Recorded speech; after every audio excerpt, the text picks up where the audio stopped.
very very useful webinar uh, on COVID. The second wave of COVID has created a lot of uh, uh, problems in the world, particularly in India. And therefore, Hirole sir found out a very eminent personality, identified who is, I also heard him on the YouTube. We always do a lot of webinars, particularly in this time when the exams are over. Last year also we did, as far as pharmacy institutions are there. And when KKWAG is there, all various 36 divisions, they are continuously doing some programs. And in this is the first webinar of pharmacy institutes. We already had some 4-5 very useful from polytechnic and engineering and as well as agricultural and schools. They are all very good topics and very immense response we received. And in the same succession now pharmacy has started. Today we are going to have a talk on COVID and immunity by Dr. Sauji sir, Avinash Sauji, who is a medical professional as well as director of an NGO. My colleague will give his detailed introduction. Day after tomorrow, we are going to have another in this series. We are jointly organizing with the COVID Care Committee. We have formed a COVID Care Committee, particularly for our staff members. We have suffered during this entire COVID pandemic, the second wave. And we are regularly having meetings and various things are organized to help our staff members, including even reaching their doorsteps or arranging things for them. Lot of educational promotion as well as also informing where the vaccination is done and a number of activities. On 27th, another relevant topic we are going to organize, that is on the proper use of medicine. The speaker is again very eminent and he is going to speak in Marathi, Aushad Dhyave Bagun. That is how to avoid the misuse of medicine, which is the biggest problem. Followed by that, we are going to have another very good webinar on mucormycosis, which has again come out and the government has also declared it as the biggest national problem, which is again associated with the immunity as well as high blood sugar levels, and it is creating problems particularly in Maharashtra. Then after again on 29th, we are having another very useful program, and that is we are going to have a very scientific information on the coronavirus by a resource person from National Institute of Virology, Pune. And there are more programs to come in this succession. We are also going to have a yoga workshop from Arts of Living, a pranayam particularly in the morning. And then we are also going to have some very good counseling sessions in the evenings in coming days. With all this, I think we have just started the webinar number 1 and more will follow.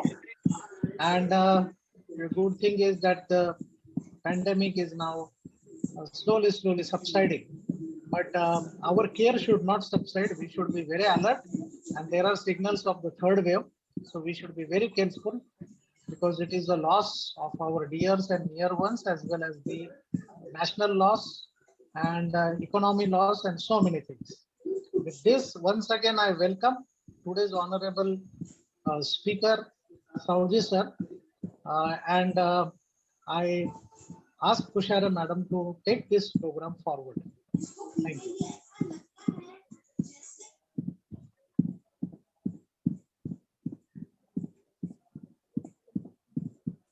In huge numbers to revive the protest of the reform laws passed last year in September.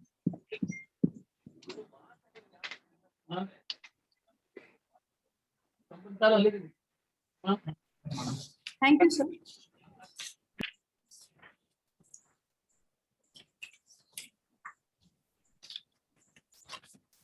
Pushara madam, come on. Okay, thank you, sir. Now I call Principal Professor R.A. Hirole sir for telling about our society and all online activities conducted by our society. Thank you madam, Tushar madam, thank you. नमस्कार, मी प्राध्यापक R.A.. Hirole आपले सर्वांचे हार्दिक स्वागत करतो. तर Covid care committee, K Wagh college of pharmacy व के वाघ institute of pharmacy Chandori यांच्या संयुक्त विद्यमाने आजच्या या वेबिनारचे आयोजन करण्यात आले आहे. त्यानिमित्ताने आज मला संस्थेविषयी माहिती देण्याची संधी मिळाली, त्याबद्दल मी संस्थेचे मनपूर्वक आभार मानतो. तर माझा आवाज येतोय?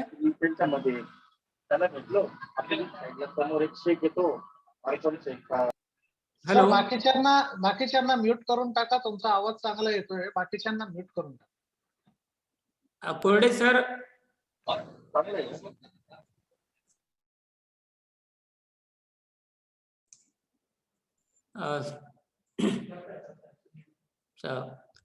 सर, कर्मवीर काकासाहेब वाघ शिक्षण संस्था ही नाशिक जिल्ह्यातील एक अग्रणी शैक्षणिक संस्था आहे. कर्मवीर काकासाहेब वाघ या धोरणी व दूरदृष्टी असलेल्या नेत्याने सन 1970 मध्ये या संस्थेची स्थापना केली होती. ग्रामीण भागातील जनतेच्या उद्धारासाठी शिक्षणाचे महत्त्व त्यांनी जाणले आणि त्याचा आरंभ त्यांनी निफाड तालुक्यात शाळा सुरू करून केला. के वाघ शिक्षण संस्थेने हिराबाई हरिदास विद्यानगरी या नावाचे एक आदर्श तांत्रिक संकुल नाशिक येथे उभारले. निसर्ग सौंदर्याने नटलेल्या नितांत सुंदर अशा या संकुलनात अभियांत्रिकी महाविद्यालय, पॉलिटेक्निक कॉलेज व फार्मसी कॉलेज यांचा समावेश आहे. कालांतराने के वाघ शिक्षण संस्थेने सरस्वती नगर नाशिक या परिसरात कृषी तंत्र, कृषी अभियांत्रिकी, शिक्षण शास्त्र, नर्सिंग, ललित कला, कलाविष्कार इत्यादींसारख्या विविध शिक्षण क्षेत्रातील विविध शैक्षणिक संस्था सुरू केल्या. तसेच संस्थेमार्फत नाशिक शहरामध्ये इंग्रजी माध्यमांच्या अनेक शाळाही चालवल्या जात आहेत. ग्रामीण परिसरातील शेतकऱ्यांची व गोरगरिबांची मुले व मुली उच्च शिक्षणापासून वंचित राहू नये या उदात्त हेतू मनात ठेवून संस्थेने भाऊसाहेब नगर, काकासाहेब नगर, पिंपळस रामाचे व चांदोरी येथे कला, वाणिज्य, विज्ञान व संगणक शास्त्र या शाखांमधील वरिष्ठ महाविद्यालय सुरू केली आहेत.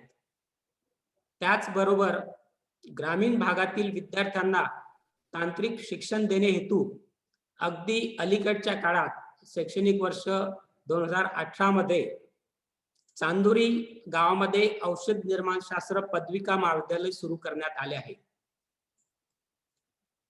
कर्मवीर काकासाहेब वाघ यांनी लावलेल्या छोट्या रोपट्याचे आज एका विशाल वट वृक्षात रूपांतर झाले असून आज मितीस संस्थेच्या विविध 36 शैक्षणिक संस्थांमध्ये 20,000 पेक्षा अधिक विद्यार्थी विविध अभ्यासक्रमातील KG ते PhD चे शिक्षण घेत आहेत. सदर संस्थांमध्ये 2,000 पेक्षा अधिक कर्तव्य तत्पर कर्मचारी के वाघ शिक्षण संस्था जागतिक दर्जाची बनविणे कामी झटत आहेत. मार्च 2019 पासून आपण सर्व कोविड-19 चा सामना करीत आहोत. के वाघ शिक्षण संस्थेने कोविड-19 ची दुसरी लाट येण्यापूर्वीच कोविड केअर कमिटीची स्थापना केली. या अंतर्गत कोविड केअर कमिटीने सर्व स्टाफची प्रत्यक्ष चौकशी केली. कोविड-19 चा प्रादुर्भाव झालेल्या कर्मचाऱ्यांना मानसिक आधार तसेच आगाऊ वेतन देऊन आर्थिक सहाय्य केले.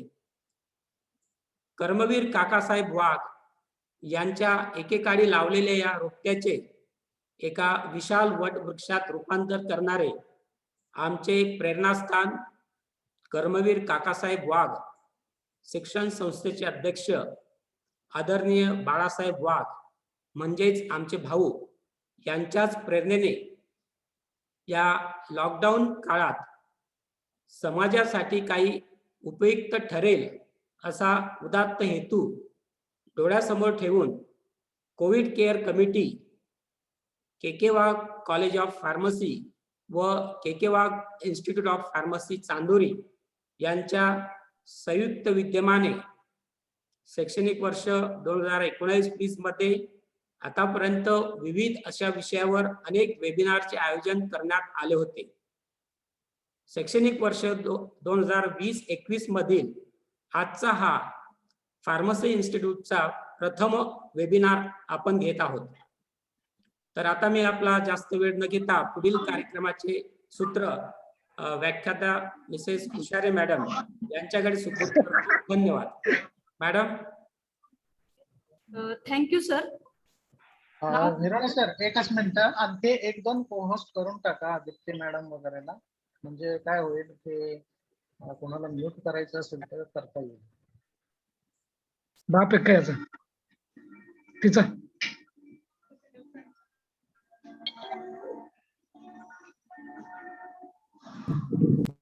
हा Kushare madam. Okay, thank you, sir. Now we will move towards our today's speaker introduction. So, first of all, good afternoon to all.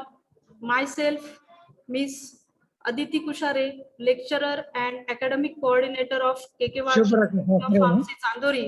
It's my pleasure as I got opportunity to introduce our today's guest of honor, Dr. Avinash Savji sir.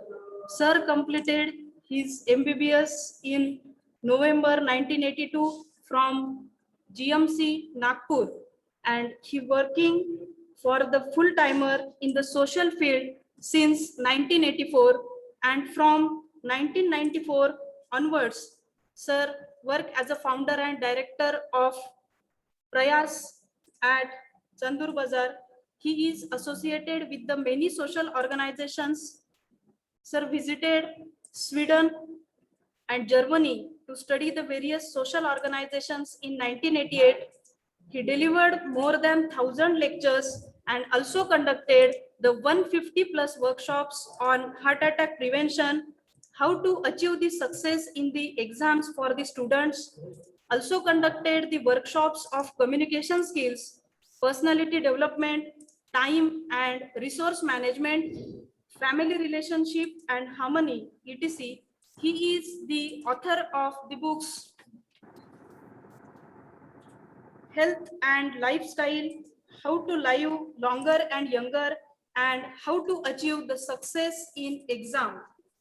Then sir is also awarded for first felicitation by Basoli Nagpur in May 2000.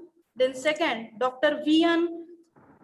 Wankar Award by Indian Medical Association Nagpur branch in June 2000.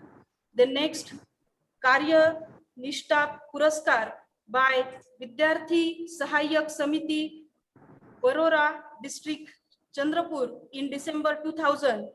Then Maniklal Gandhi Smruti Award in October 2003. Then sir is also awarded by Dr. Suresh Nadkarni Mitra Mandal Award by Maharashtra State IMA in November 2004. Then sir also awarded by Samajik Krutadnata Puraskar by the Shri Datta Maharaj Natekar Trust, Nigdi, Pune in May 2005. Then sir is awarded by late Shri Ramchandra Ganorkar Smruti Award in July 2009. Sir is felicitated by the Jagtik Marathi Academy at Solapur Convention in January 2010. Then sir also awarded by Arogya Mitra Award 2012 by MIT Pune, and sir awarded by the Jeevan Gaurav Award 2012 at Mumbai. Then Guru Gaurav Samaj Shikshak Puraskar 2013 by Matru Mandir Vishwasta Sanstha Pune, and sir is also awarded by the Samman Satkrityacha 2015 by Man Shakti Kendra Lonavala. So sir has treated, and also sir has treated 80,000 plus patients from remote places. Sir has visited 5,000 plus schools and colleges, and also interacted with more than 5 lakh students and 60,000 teachers. So now I request Dr. Avinash Savji sir to please deliver his lecture and to guide our students for our today's topic, COVID-19 and community. Sir, please proceed. नमस्कार. मला खूप आनंद होतोय की आज के वाघ जी एक नाशिक मधली प्रतिथेय शैक्षणिक संस्था आहे, त्यांच्या सगळ्या स्टाफ सोबत बोलण्याची संधी मिळते. मला आठवते की आमच्याकडे जे युथ कॅम्प्स व्हायचे सेवांकुरची, त्यातल्या काही शिबिरांना आपल्या संस्थेमधनं मला असं वाटतं ऍग्रिकल्चर कॉलेज नंतर बाकी कॉलेजेसचे काही विद्यार्थी प्राध्यापक काही वर्षांपूर्वी सहभागी झालेले. तो एक संबंध राहिलेला. इंजिनिअरिंग कॉलेजचे सुनील कुटे सर जे आहेत ते अमरावतीला आमच्याकडे येऊन गेलेले. आमचे कॉमन फ्रेंड आहे त्यांच्या सगळ्या संपर्कातनं. त्यामुळे आज एका वेगळ्या संस्थेचा, की जी संस्था आपल्या काय म्हणू रुटीन जे काय आपलं कॅम्पस आहे, कॅम्पसच्या बाहेर जाऊन समाजाशी कनेक्ट होण्याचा प्रयत्न करते आपल्या पातळीवरती, त्या संस्थेच्या सोबत आज बोलण्याची संधी मिळते. हा विशेष आनंदाचा भाग मला असं वाटतो. आचार्य विनोबा भावे यांनी असं म्हटलं होतं की शाळा आणि शैक्षणिक संस्था ह्या समाजात गेल्या पाहिजे आणि समाज शाळेमध्ये आणि शिक्षण संस्थेमध्ये आला पाहिजे, तर मग ते जास्त अर्थपूर्ण नातं तयार होत असते. मला असं वाटते की तुमची संस्था ही त्या पद्धतीने प्रोएक्टिव्हली कोविड केअर कमिटी तयार करून समाजाला गाईड करण्याचं काम करते आहे. आणि त्यामुळे तुमच्या सगळ्यांच्या सोबत हा संवाद साधताना मला विशेष आनंद होतोय. आज आपण एका चॅलेंजिंग एरामधनं चाललेलो आहे आणि मला वाटते आपल्यापैकी बहुतेकांच्याच आयुष्यामध्ये पहिल्यांदाच आपल्याला या अनुभवातनं जायला मिळते. आतापर्यंत ज्या गोष्टी आपण इतिहासामध्ये वाचायचो, ऐकायचो, की प्लेग आला होता तेव्हा काय परिस्थिती होती, किंवा इन्फ्लुएन्झाची साथ आली होती तेव्हा काय होतं, आज मला असं वाटतं आपली पिढी या सगळ्या कोविड-19च्या निमित्ताने पॅन्डेमिक काय असते, साथरोग जे आतापर्यंत पुस्तकामध्ये वाचलेलं होतं फक्त, ते प्रत्यक्ष अनुभवतोय. प्रत्येक गोष्टीच्या चांगल्या वाईट बाजू असतात निश्चितपणे, आणि प्रत्येक गोष्टीची काहीतरी किंमत पण आपल्याला द्यावी लागते. आज आपण या निमित्ताने थोडंसं एक विषय, एक शब्द जो वारंवार वापरला जातो कोविडच्या सोबत, तो आहे इम्युनिटीचा. त्यामुळे आपण ओव्हरऑल इम्युनिटी आणि कोविड याच्या अनुषंगाने आज जरा काही गोष्टी, काही वैज्ञानिक तथ्य समजून घेण्याचा प्रयत्न करणार आहोत. आणि मग आपण काय करू शकतो, अगदी वैयक्तिक पातळीपासून तर कदाचित सामूहिक पातळीपर्यंत, त्या दिशेने आपण विचार करणार आहोत. की जसं आता माझी ओळख करून दिलेली आहे की मेडिकल डॉक्टरकडे आपण गेलो कुठल्याही प्रश्नासाठी, तर डॉक्टर आपली हिस्ट्री घेतात, तपासतात आणि मग शेवटी एक प्रिस्क्रिप्शन घेऊन आपण बाहेर पडतो. मला असं वाटतं की आजच्या या कार्यक्रमामध्ये पण आपण असंच काहीतरी करणार आहोत की at the end of the, आजच्या कार्यक्रमाच्या शेवटी प्रत्येक जण एक काहीतरी प्रिस्क्रिप्शन स्वतःसाठी, की आपली इम्युन सिस्टीम आणखीन स्ट्रॉंग करण्यासाठी आपल्याला काय करता येणं शक्य आहे, what modifications we need to do in our day to day living.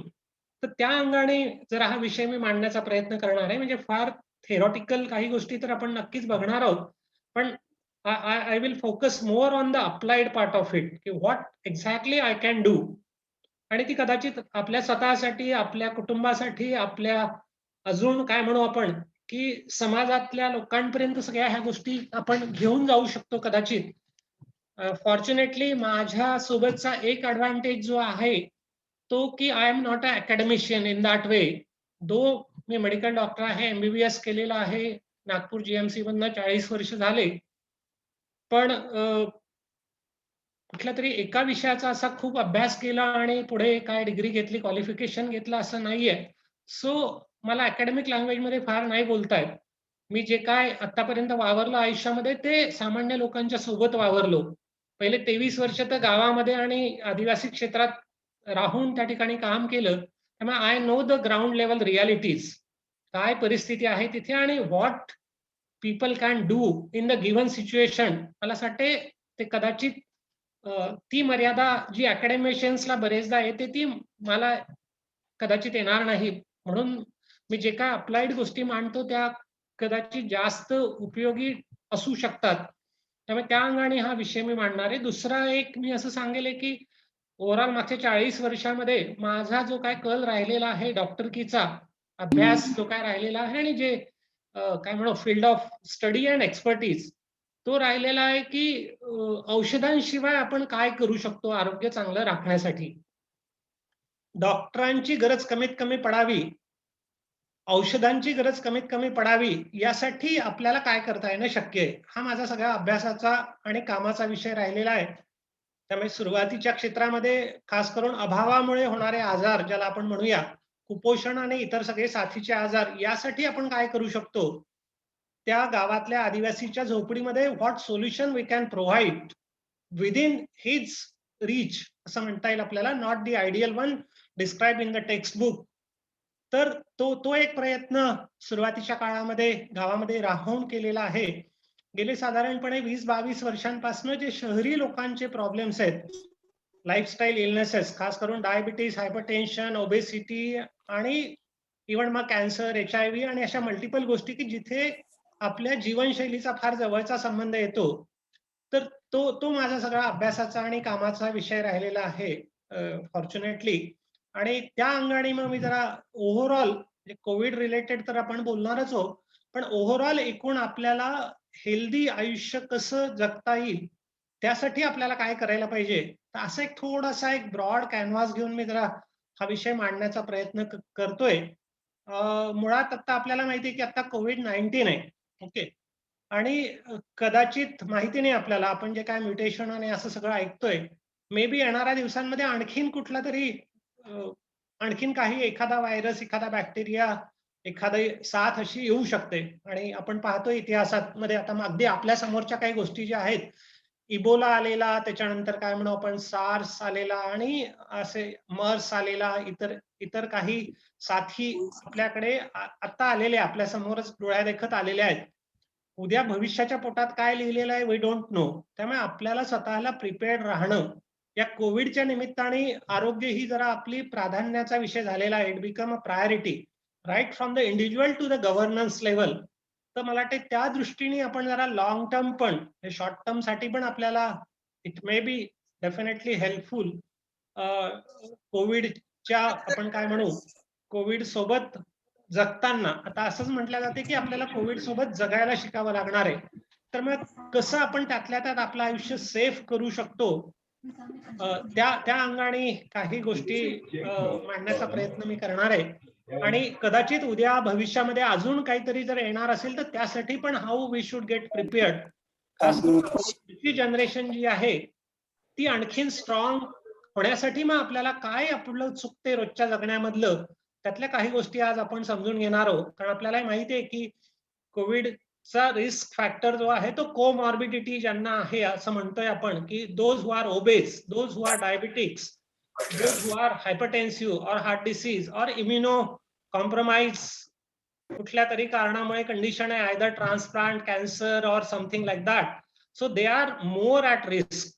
Even आता जो म्युकोरमायकोसिस जे आपण ऐकतोय पोस्ट कोविड जे काय इश्यूज परत निर्माण होताना दिसतात आहे आपल्याला, त्यामध्ये पण त्यांची इम्युनिटी कॉम्प्रोमाइज झालेली आहे. खास करून डायबिटिक्स आहे, स्टिरॉइड दिल्या गेले, ब्लड शुगर अनकंट्रोल्ड आहे. तर त्यांना या सगळ्या रिस्क जरा जास्त आहेत. त्यामुळे आपल्याला कुठेतरी एका बाजूला आपल्याला हा पण विचार करावा लागेल, आपण ज्याला म्हणू प्रायमरी अँड सेकंडरी प्रिव्हेन्शनचा जर आपण विचार केला, how we can overcome these lifestyle illnesses. Okay, how we can be having the normal weight, how we can reduce our what you can say overweight असणं आणि ओबेज असणं ते आपण चेंज कसं करू शकतो, how we can control our diabetes, hypertension with minimum drugs और no drugs at least by modifying our lifestyle. तर त्या अंगाने पण मी जरा हा विषय मांडणार आहे. तर मी आता एक presentation, I will be sharing my presentation. आणि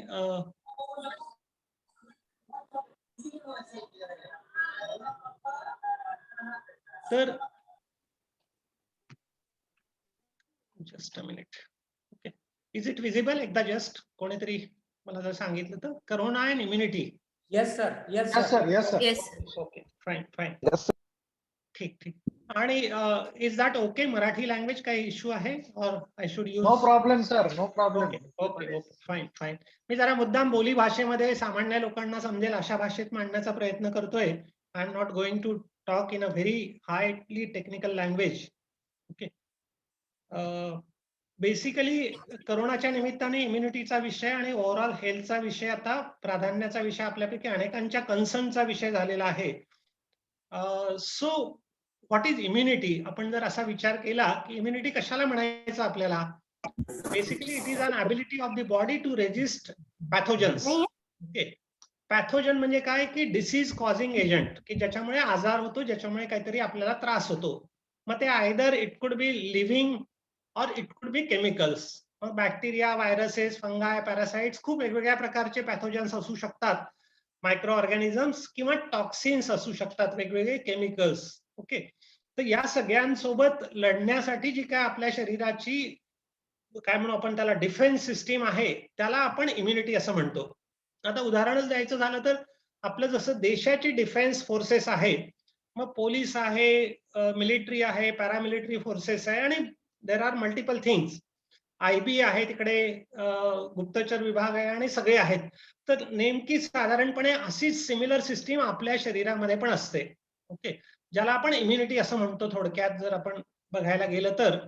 आता या इम्युनिटीचा जर आपण समजा विचार केला तर ही कशी काम करते. ओके. तर 3-4 गोष्टी असतात. जशी आपली डिफेन्स सिस्टीम कोणीतरी शत्रू आल्यावरच कामाला लागते असं होत नाहीये. Okay. Actually surveillance is going on, की कोणी शिरून तर नाही राहिलं आपल्या हद्दीत. त्यामुळे ऍक्टिव्ह सर्व्हिलन्स ज्याला म्हणतो असा, तर असं गस्त घालणं असेल आहे, ड्रोन आणि बाकी सगळ्या गोष्टी वापरून IB सिस्टीम आणि असं सगळं जसं आपल्या डिफेन्स सिस्टीम ह्या करत राहतात, तसं आपल्या शरीरामधली इम्युन सिस्टीम जी आहे ती पण सर्व्हिलन्स मोडमध्ये असते कायम, 24 अवर्स बाय 365 डेज. ओके. त्यामुळे जिथे कुठे या सिस्टीमला काहीतरी गडबड लक्षात येते, immediately it has been taken cognizance घेतला जातो आणि इमिजिएटली ते काय आहे बा, कोण लोक आहेत, what kind of pathogen is that, काय प्रकारचं नुकसान त्याच्यामुळे होऊ शकते, how to deal with that kind of pathogen. तर ही सगळी सिस्टीम आपल्या शरीरामध्ये सातत्याने कार्यरत असते विदाउट अवर कॉन्शियसनेस. ओके. आणि it's a very wonderful system. त्याच्यामुळे एक ज्याला आपण म्हणूया की हा ऍक्टिव्ह सर्व्हिलन्स कंटिन्युअसली चालू असतो. जेव्हा कुठला तरी असा पॅथोजन शत्रू आपल्या हद्दीमध्ये शिरतो, शरीरामध्ये शिरतो, तेव्हा लगेच काय होते, 2 गोष्टी होतात. एक तर हे शत्रू आतमध्ये आले की ते एकाचे 2 मल्टिप्लिकेशन जो आहे, बॅक्टेरिया, व्हायरसेस खास करून एकाचे 2, 2चे 4 आणि त्यांची मल्टिप्लिकेशन फेज असते सुरुवातीला. So that is the growth phase of the pathogen ज्याला आपण म्हणूया तो. जसजशी इकडे एका बाजूला मल्टिप्लिकेशन चालू आहे येणाऱ्या व्हायरसचं, सपोज करोना व्हायरस आला आणि त्याचं मल्टिप्लिकेशन चालू झालेलं आहे, साधारणपणे इन्क्युबेशन पिरियड जो आपण म्हणतो 1 ते 8 दिवसांचा, की समजा एक 5-10 हजार व्हायरसेस आले आणि ते मल्टिप्लाय होत राहिलेत ग्रॅज्युअली आणि त्यांची संख्या खूप जास्त होऊन राहिली, तर जसजसे ते आतमध्ये यायला लागतात आणि त्यांचं मल्टिप्लिकेशन सुरू होते, तसतसं आपली डिफेन्स सिस्टीम लगेच कामाला लागते आणि त्यांच्या विरुद्ध लढायला सुरुवात करते. ओके. ती लढाई कशी होते ते आपण पुढे बघणार आहोत. आणि मग प्रयत्न हा केला जातो की ऍटलिस्ट त्यांची ग्रोथ आता थांबवणं, आता जास्त वाढू न देणं, त्यांना जे शत्रू आलेले त्यांना एका ठिकाणी अटकून ठेवणं, कदाचित ह्या सगळ्या गोष्टी केल्या जातात. त्यानंतर मग काय की शेवटी त्यांच्यासोबत लढाई करून त्या सगळ्या शत्रूला आयदर बाहेर पळवून लावल्या जाते किंवा त्यांना मारून टाकल्या जाते आणि हळूहळू त्यांना काढून टाकल्या जाते. And then our defence system get फटक्यांचे विक्ट्री प्राप्त करते, विजय प्राप्त करते. तर अशी ही साधारणपणे फेज असते. आता या फेज मध्ये ही कशी ऍक्टिव्हेट होते आणि ती कशी काम करते, समजा असं आपण जर विचार केला तर 2 प्रकारच्या मुख्यत्वे आपल्या शरीरामध्ये असणाऱ्या डिफेन्स सिस्टीम ज्या आहेत त्या 2 प्रकारच्या. One is called as the innate, जी निसर्गाने आपल्याला दिलेली आहे, which is a non specific kind of immunity, जी जनरल सगळ्या काय म्हणू आपण त्याला सगळ्या सिस्टीम विरुद्ध काम करते, सगळ्या पॅथोजन विरुद्ध काम करणारी आहे. दुसरी जी आहे ज्याला आपण अक्वायर्ड म्हणूया, it is a very specific one, की आता आपण समजा कोरोना व्हॅक्सिन घेतली किंवा आपल्याला एकदा कोरोना होऊन गेला की ज्या अँटीबॉडीज तयार होतात त्या स्पेसिफिकली कोरोना विरुद्धच काम करतात. ओके. या उलट इनेट सिस्टीम जी आहे ती कुठल्याही प्रकारच्या अशा शत्रू विरुद्ध काम करते, जनरल ज्याला म्हणूया ते. आणि हे म्हणजे स्पेशलाइज ज्याला म्हणूया आपण, स्पेशालिटी वाले जे आहेत हे, की जसं आपल्याकडे पोलिसांमध्ये पण आहे की अँटी बॉम्ब स्क्वॉड असते एक वेगळा. ओके. असे जे वेगवेगळे स्क्वॉड आहे, ATS आहे, अँटी टेररिस्ट स्क्वॉड वेगळा आहे. तर असे जे असतात मग ते अक्वायर्ड किंवा स्पेसिफिक म्हणूया आपण. 2 प्रकारच्या इम्युनिटी असतात साधारणपणे डिफेन्स सिस्टीम आपल्या. आता जी इनेट इम्युनिटी आहे आपली, that is the natural capacity to resist invasion by pathogen. ती आपली नैसर्गिक क्षमता आहे की कुठल्याही अशा शत्रूला अडवून ठेवणे किंवा रोखून धरणे. आता हे कसं केलं जाते? आता या ठिकाणी बघा की समजा आपल्याला माहिती आहे की आपला भारताची उत्तर हद्द जर आपण विचार केला, साधारणपणे नॉर्थ एंड हिमालय आहे, तिथे खूप सारे पर्वतरांगा, डोंगर, बर्फ असं सगळं आहे. आणि अशा ठिकाणाहून जर शत्रूला यायचं असलं आतमध्ये तर it is not very easy for him. These are the natural barriers. Okay. याच्या उलट समजा जर असा एक हायवे आहे तर या हायवेने पटकन ते कुठल्याही गाड्या बिड्यांनी आतमध्ये शिरू शकतात. It is easier for them. Okay. आता इनेट इम्युनिटी आपल्या शरीराची जी आहे ती म्हणजे बेसिकली आपल्याला निसर्गाने ज्या काही गोष्टी दिलेल्या आहेत त्याच्यामध्ये आपण असं म्हणूया की एक मेन जो पार्ट आहे तो जे आपले आतमध्ये जिथून गोष्टी जातात. करोना आपल्याला माहिती आहे की either it goes through the respiratory system, त्यामुळे तो नाकामधनं आतमध्ये जायला लागतो आणि फुफ्फुसांपर्यंत जातो. दुसरं आपण म्हणूया की तो तोंडावाटे जातो आणि डायजेस्टिव्ह सिस्टीम पर्यंत जातो. दीज आर द 2 मेन काय म्हणता येईल आपल्याला मार्ग आहेत, प्रवेशद्वार. ओके. आता तिसरा जो रस्ता आहे तो आहे स्किन आपली, त्वचेवरती पूर्ण स्किन आहे आपल्या.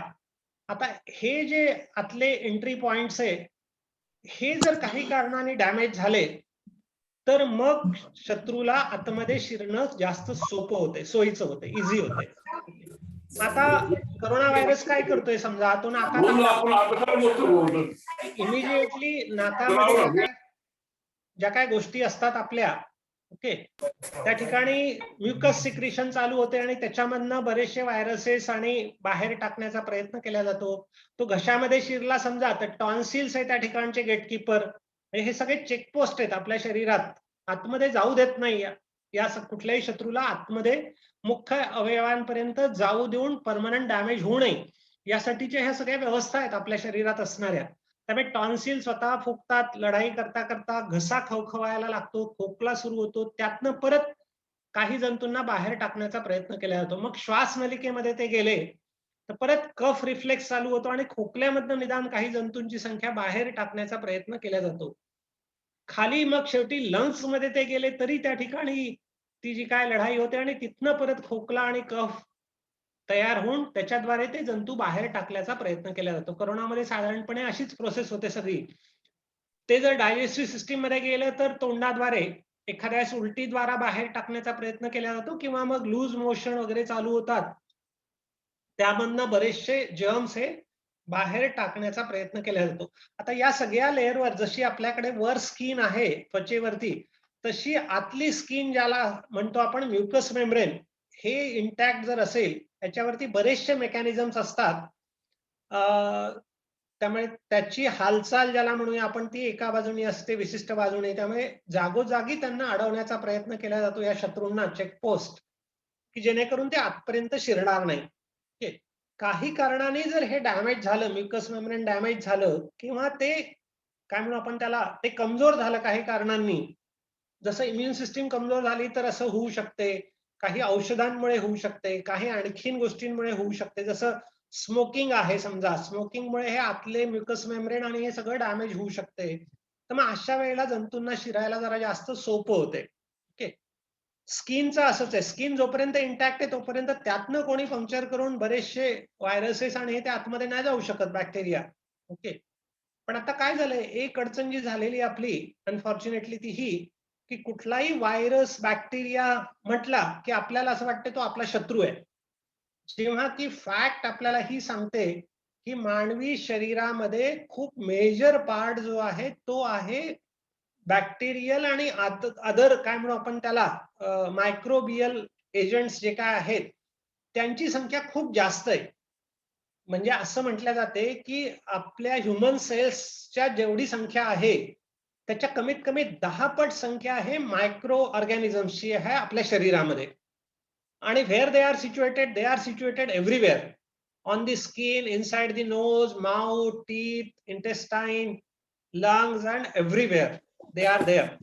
आणि या सगळ्या मायक्रो ऑर्गॅनिझम्स मध्ये आपल्या पोटामध्ये साधारणपणे 2-2.5 किलोच्या आसपास ज्याला म्हणता येईल बॅक्टेरियाज आणि असे सगळे असतात. यातले 99.999% जे आहे ते आपल्या उपयोगाचे, दे आर सिम्बायोटिक, ते मित्र आहेत आपले. ते जर उलट कमी झाले तर प्रॉब्लेम क्रिएट होतो. ओके, आता या सगळ्या जर मायक्रोबियल कंटेंट जर आपला व्यवस्थित असेल आपल्या आतड्यामधला, आपल्या सगळ्या सिस्टीम मधला, स्किन मधला, तर हे त्या ठिकाणी बाहेरच्या पॅथोजनला जागा नाही देत. आता अडचण काय होते, आता समजा आज आपण खूप साऱ्या प्रमाणामध्ये काय म्हणू आपण त्याला डिटर्जंट वापरतो, साबण वापरतो, त्यातही परत अँटीबॅक्टेरियल सोप्स, अँटीबॅक्टेरियल क्रीम्स आणि काय काय केमिकल्स वापरतो. त्याच्यामुळे काय झालंय की आपल्या स्किनवरचा जो काय आहे फ्लोरा, नॉर्मल फ्लोरा जो आपल्या उपयोगाचा आहे, जो पॅथोजन्सला जागा देत नव्हता, तो बराचसा डिस्ट्रॉय होतो. दुसरीकडे मी जसं म्हणालो तसं आपल्या पोटामधला जो गट फ्लोरा ज्याला म्हणतात, ज्याचं प्रचंड महत्व आज खूप साऱ्या आजारांमध्ये समोर यायला लागलेलं आहे आणि it is a new topic of research. कदाचित येणाऱ्या दिवसांमध्ये आपल्याला जास्त आणखीन कळेल की किती महत्वाचं आहे डायजेस्टिव्ह सिस्टीम. ओके, नुसतं डायजेशनसाठीच नाहीये. असं म्हणतात की our abdomen is one of the major component of immune system. Okay, आत्ता हे लक्षात येते. दुसरं असं पण लक्षात येते की आपल्या पोटामध्ये जे बॅक्टेरिया आहेत वेगवेगळे, ते खूप सारे न्यूरो ट्रान्समिटर्स तयार करतात. ओके, जे ब्रेन मधला आपण ऐकतोय ना, तो आता समजा मुन्नाभाई सिनेमा जो होता केमिकल लोचा, की ब्रेन मधले जर केमिकल्स जर कमी अधिक झाले, त्याचं बॅलन्स बिघडलं तर बरेचसे आजार होतात. आता असं म्हटलं जाते की अगदी डोपामिन पासून तर कितीतरी न्यूरो ट्रान्समिटर जे आहे they are synthesised by our gut flora if it is normal one. Okay, आणि मग आपलं शरीर बॅलन्स राहण्यासाठी मदत होते त्या सगळ्यांची. त्यामुळे हा गट फ्लोरा जो आहे, अनफॉर्च्युनेटली जी आपली लाईफस्टाईल आज झालेली आहे, जे चुकीचं आपण आज खानपान करतोय, खूप सारे too much of process food.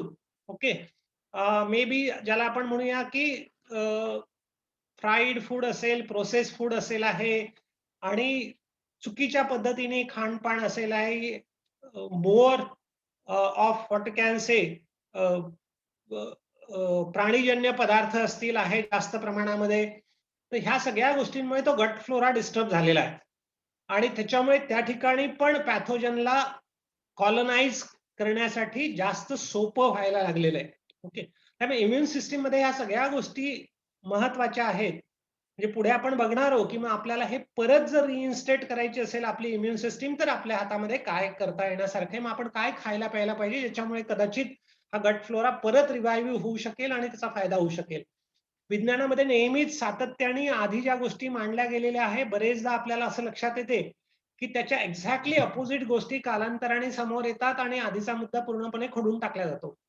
आतापर्यंत कदाचित तुम्ही ऐकलेलं असेल की अपेंडिक्स असते आपल्या पोटामध्ये, एक छोटासा काय म्हणू, 1-1.5-2 इंचाचा एक ऑर्गन असते, ज्याचा तसा काही उपयोग नाही असं म्हटलं जायचं, निरुपयोगी आणि कदाचित त्रासदायक, अशी अपेंडिक्सची व्याख्या केली जायची. आणि साधारणपणे आम्हाला असं शिकवलं जायचं अगदी आतापर्यंत की समजा कुठल्याही कारणाने पोट उघडलं सर्जननी, दुसरं काही पण करायचं असेल तर अपेंडिक्सला काढून फेकून द्यावं, कारण त्याची गरज पण नाही, त्याचा उपयोग पण नाहीये. ओके, उलट त्याचा त्रास होऊ शकतो. So that was the protocol till now. पण आता असं लक्षात येते आहे, बरेच संशोधन असं सांगतात की हे जे अपेंडिक्स आहे, it is also very much important for our immune system. आपल्या गट फ्लोराचं बरचसं कल्चर ज्याला म्हणता येईल that has been stored in the appendix. आणि काही कारणाने जर गट फ्लोरा जर डॅमेज झाला तर या कल्चरच्या आधारे अगेन इट कॅन बी रिइन्स्टेटेड. म्हणजे जसं आपण आपला कॉम्प्युटरचा डाटा, मोबाईलचा डाटा जर बाहेर घेऊन ठेवला आणि काही कारणाने जर कॉम्प्युटर आपला करप्ट झाला, मोबाईल जर करप्ट झाला, तर परत आपण तो डेटा इन्स्टॉल करू शकतो. तो that kind of probably appendix has got that kind of role. Okay. Even एक काळ असा होता, म्हणजे मी जेव्हा MBBS झालो त्या काळामध्ये, की टॉन्सिलचा त्रास होत असेल तर टॉन्सिल काढून फेकून द्या, त्याचा काही उपयोग नाही आहे, वरचेवर त्रास होऊन राहिला मग काढून टाका.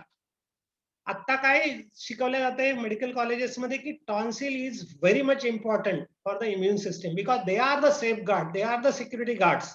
ते जर काढून टाकले तर या सगळ्या शत्रूंना आतपर्यंतचा रस्ता मोकळा होऊन जातो.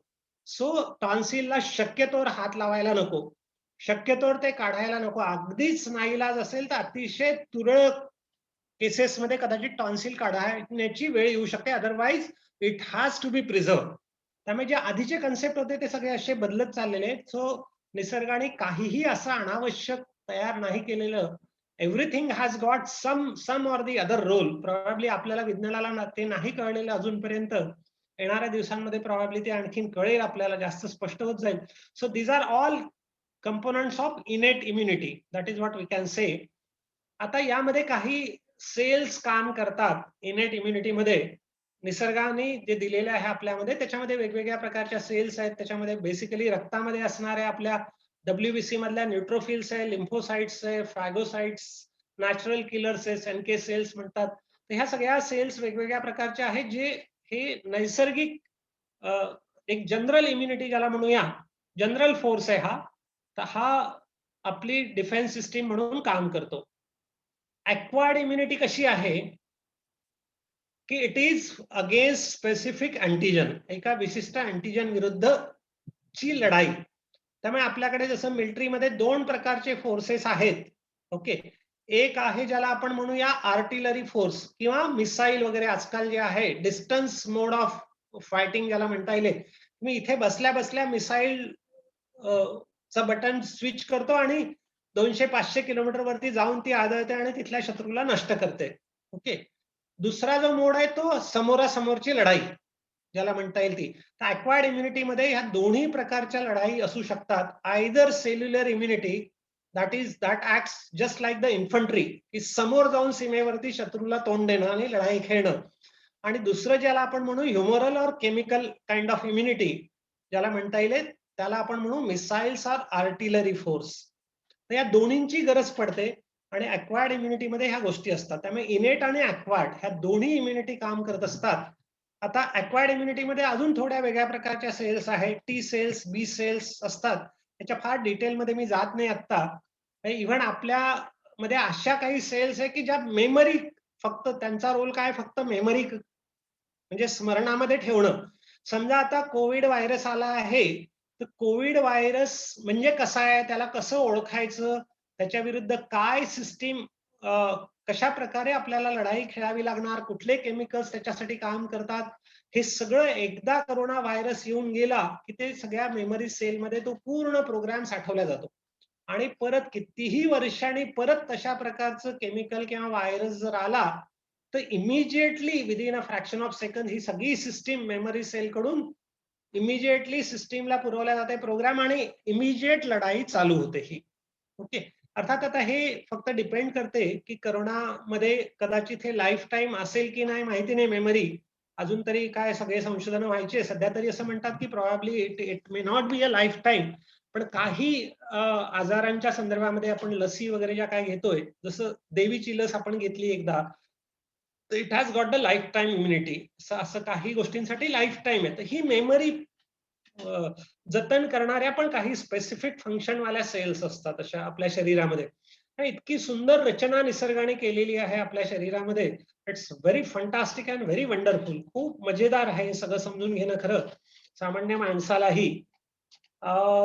इम्युन रिस्पॉन्स जो काय आहे तो कसा आहे की आपल्या शरीराची ही fight against pathogen through multiple, म्हणजे जे काय वापरता आले फोर्सेस गरजेनुसार मग आयदर आर्टिलरी वापरणं असो, आयदर सैन्यांना पाठवणं असो, आयदर तिथे बॉम्ब टाकणं असो, ड्रोन वापरणं असो, एअरफोर्स वापरणं असो, जसं म्हणतो आपण ते, तसं आपल्या शरीरातल्या मग कुठल्या सेल्स पाहिजे, कुठले केमिकल्स पाहिजे, काय पाहिजे, हे सगळं शरीर डिसाईड करते आणि त्या प्रकारे त्या सगळ्या जंतूंविरुद्ध लढाई सुरू होते.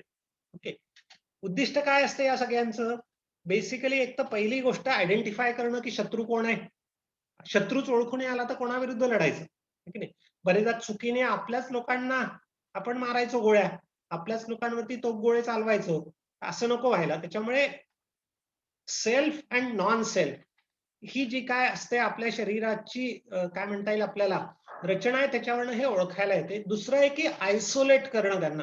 समजा शत्रू शिरलेच तर त्यांना एका जागी अडवणं, कुठेतरी एका जागी बांधून ठेवणं. ते सगळीकडे नाही पसरले पाहिजे, देशभरात नाही पसरले पाहिजे.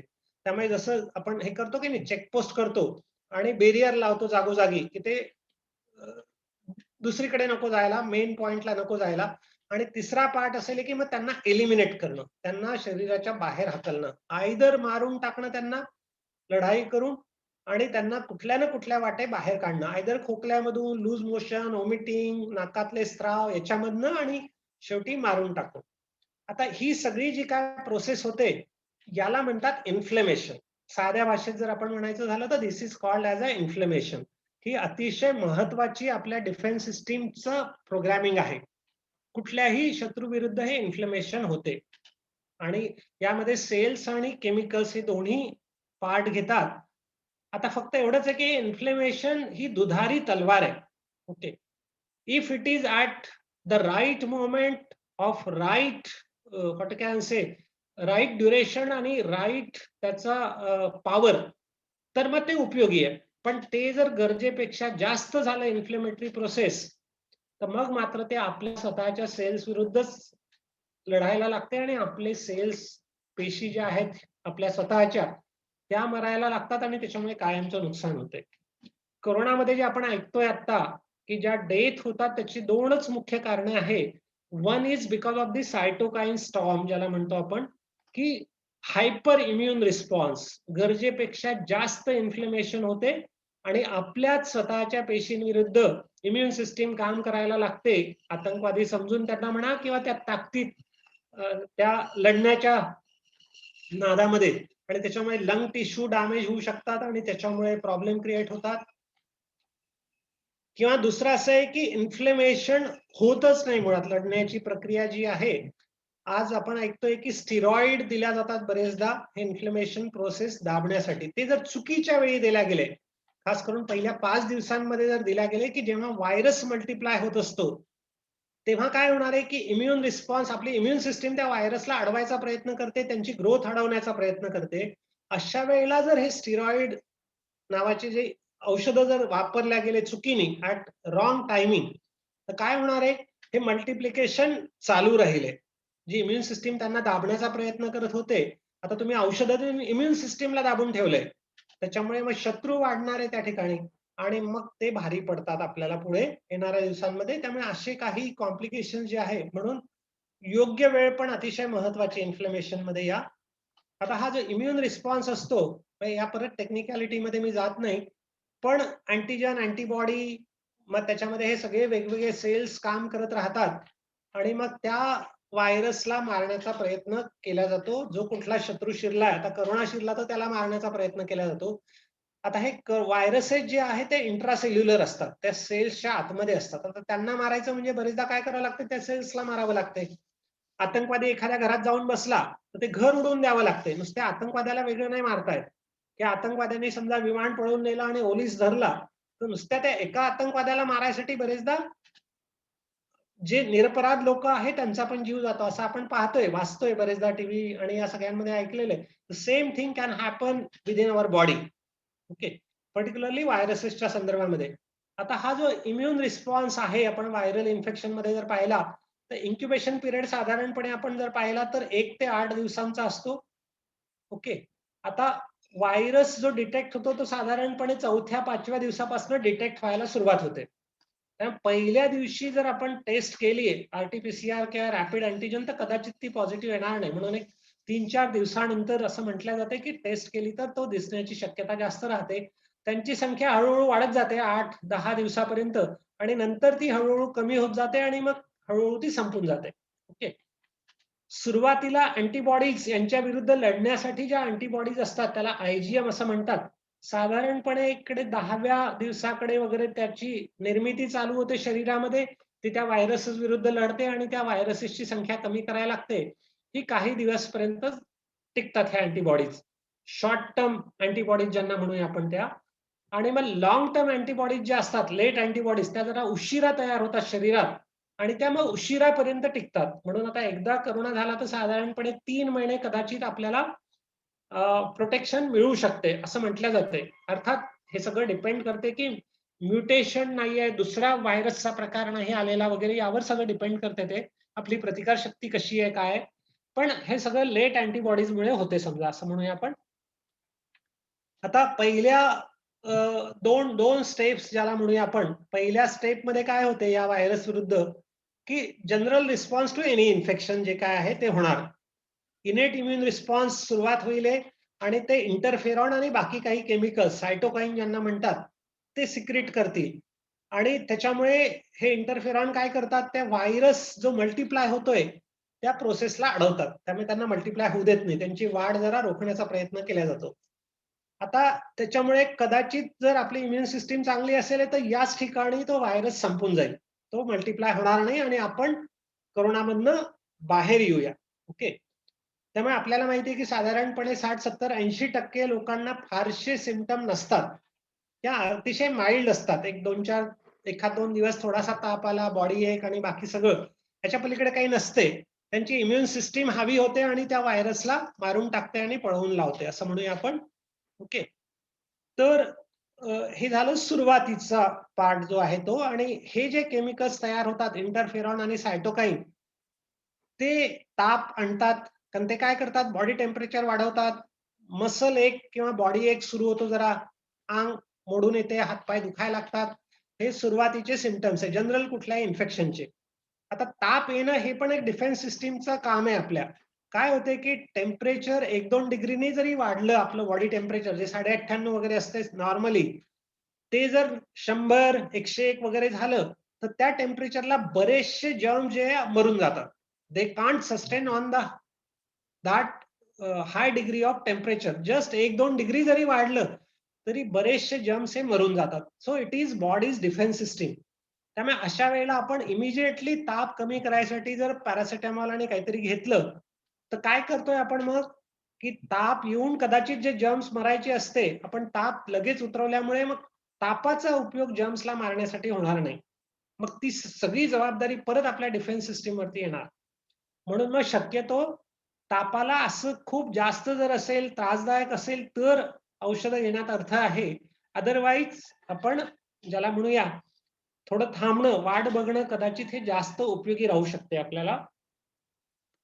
पण हा जर इम्युन रिस्पॉन्स जर कमी असेल, मुळात नैसर्गिक इम्युनिटी जर आपली कच्ची असेल, कमजोर असेल, कोणामध्ये असते ही साधारणपणे वयस्कर लोकांमध्ये जरा कमजोर झालेली असते, किंवा ज्यांना डायबिटीस आहे, अनकंट्रोल्ड शुगर आहे, ब्लड प्रेशर आहे आणि बाकी काही प्रॉब्लेम्स आहेत, कोमॉर्बिडिटी ज्याला म्हणतो आपण, तर अशा लोकांचा हा इनेट रिस्पॉन्सच कमजोर झालेला असतो आणि त्याच्यामुळे त्यांना जरा गंभीर स्वरूपाचा करोना रिस्पॉन्स, करोना आजार होण्याची शक्यता वाढते त्यांना. ओके. आणि मग स्टेप 2 म्हणजे specific response to the infection. मग करोनासाठी स्पेसिफिकली अँटीबॉडीज तयार होतात, साधारणपणे 6 ते 8 दिवसानंतर त्या होतात आणि मग त्यात टी सेल आणि बी सेल काम करायला लागतात.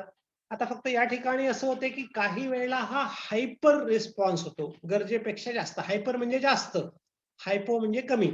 आता हा जर हायपर रिस्पॉन्स झाला, सायटोकाईन जर प्रचंड काय म्हणू मोठ्या प्रमाणामध्ये जर सिक्रेट झाले आपल्या शरीरामध्ये, तर या सायटोकाईनचे इफेक्ट जे असतात ना, हे सगळंच नष्ट करतात, शत्रूलाही मारतात आणि आपल्या स्वतःच्या ऑर्गनलाही मारतात.